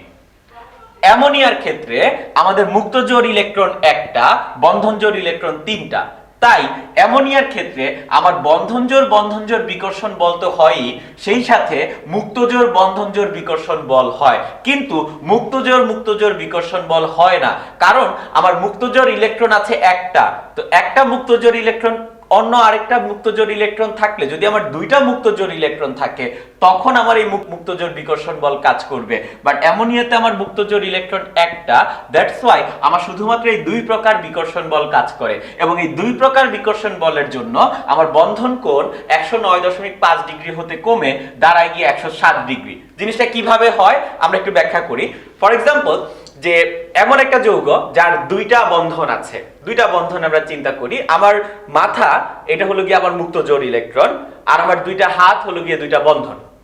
তা আমি একটা sp3 কাঠামোতে তৈরি যৌগ, তার মানে আমার বন্ধন কোণ হবে 109.5 ডিগ্রি। তার মানে আমার এই একটা বন্ধন আর এই আরেকটা বন্ধন, দুইটা বন্ধনের মাঝখানে যে অ্যাঙ্গেলটা সেটা হলো গিয়ে 109.5 ডিগ্রি। তো মুক্ত জোড় ইলেকট্রন, মাথার যে ইলেকট্রন, সেটা আমার হাতের যে ইলেকট্রন, বন্ধন জোড় ইলেকট্রনকে বিকর্ষণ করবে। তো বিকর্ষণের ফলে আমার দুইটা বন্ধন এরকম কাছাকাছি চলে আসলো, মাথার বিকর্ষণের ফলে হাতের দুইটা বন্ধন কাছাকাছি চলে আসলো। তো যখন দুইটা বন্ধন কাছাকাছি চলে আসলো, বন্ধনের যে ইলেকট্রন, বন্ধন জোড় ইলেকট্রন, তারা আবার বিকর্ষণ করবে। তার মানে কি, আমার হাত বা বন্ধন দুইটা কাছাকাছি আসবে মুক্ত জোড় ইলেকট্রন আর বন্ধন জোড় ইলেকট্রনের বিকর্ষণের কারণে, আর বন্ধন জোড় ইলেকট্রনের বিকর্ষণের কারণে তারা আবার উপরের দিকে উঠবে। কিন্তু আমি যেই অ্যাঙ্গেলে ছিলাম 109.5 ডিগ্রি অ্যাঙ্গেলে, সেই অ্যাঙ্গেলে আমি আর ফিরে যেতে পারবো না। কারণ কি? কারণ এই যে থিওরিতে বললো যে মুক্ত জোড় ইলেকট্রন বন্ধন জোড়কে যতটুকু বিকর্ষণ করে, বন্ধন জোড়কে তার চেয়ে কম বিকর্ষণ করে, অর্থাৎ মাথা হাতকে যতটুকু বিকর্ষণ করে নিচের দিকে নামায়, হাত দুইটা একে অপরকে বিকর্ষণ করে ততটুকু উপরে উঠাতে পারে না। অর্থাৎ আমি যেই পজিশন থেকে স্টার্ট করছি, নিচে নামলাম, আবার উপরে উঠলাম, বাট আগের পজিশনে আমি যেতে পারতেছি না। এখানে একটা অ্যাঙ্গেল কমে যাচ্ছে এবং ওই অ্যাঙ্গেলটা হলো কি আমার 2.5 ডিগ্রি অ্যাঙ্গেল কমে যায়, এজন্য আমার বন্ধন কোণ হয় 107 ডিগ্রি। পানির ক্ষেত্রে আমার 3 প্রকার বিকর্ষণ বলই কাজ করে, কারণ পানিতে মুক্তজোড় ইলেকট্রন দুইটা, তারা একে অপরকে বিকর্ষণ করে। মুক্তজোড় ইলেকট্রন প্রতিটা বন্ধনজোড় ইলেকট্রনকে বিকর্ষণ করে, আবার বন্ধনজোড় ইলেকট্রনগুলি একে অপরকে বিকর্ষণ করে, এবং পানির ক্ষেত্রে বন্ধন কোণ আরো হ্রাস পায় এবং সেখানে আমরা দেখি বন্ধন কোণ হয় গিয়ে আমাদের 104.5 ডিগ্রি। সুতরাং আমরা বলতে পারি যে মিথেন, অ্যামোনিয়া এবং পানি 3 ক্ষেত্রেই আমাদের sp3 হাইব্রিডাইজেশন হয়, কিন্তু তিনটারই বন্ধন কোণ ডিফারেন্ট এবং এটার মেইন কারণ হলো মুক্তজোড় ইলেকট্রনের বিকর্ষণ। এবং এই অ্যাঙ্গেল যে ডিফারেন্ট হয়, এই ডিফারেন্সটা আমরা খুব সহজেই বুঝতে পারি ভেসপার থিওরি অনুযায়ী, যেই থিওরিতে যেটা বলে যে মুক্তজোড় ইলেকট্রনের বিকর্ষণের মান নরমাল বন্ধনজোড় ইলেকট্রনের বিকর্ষণ মানের চেয়ে বেশি।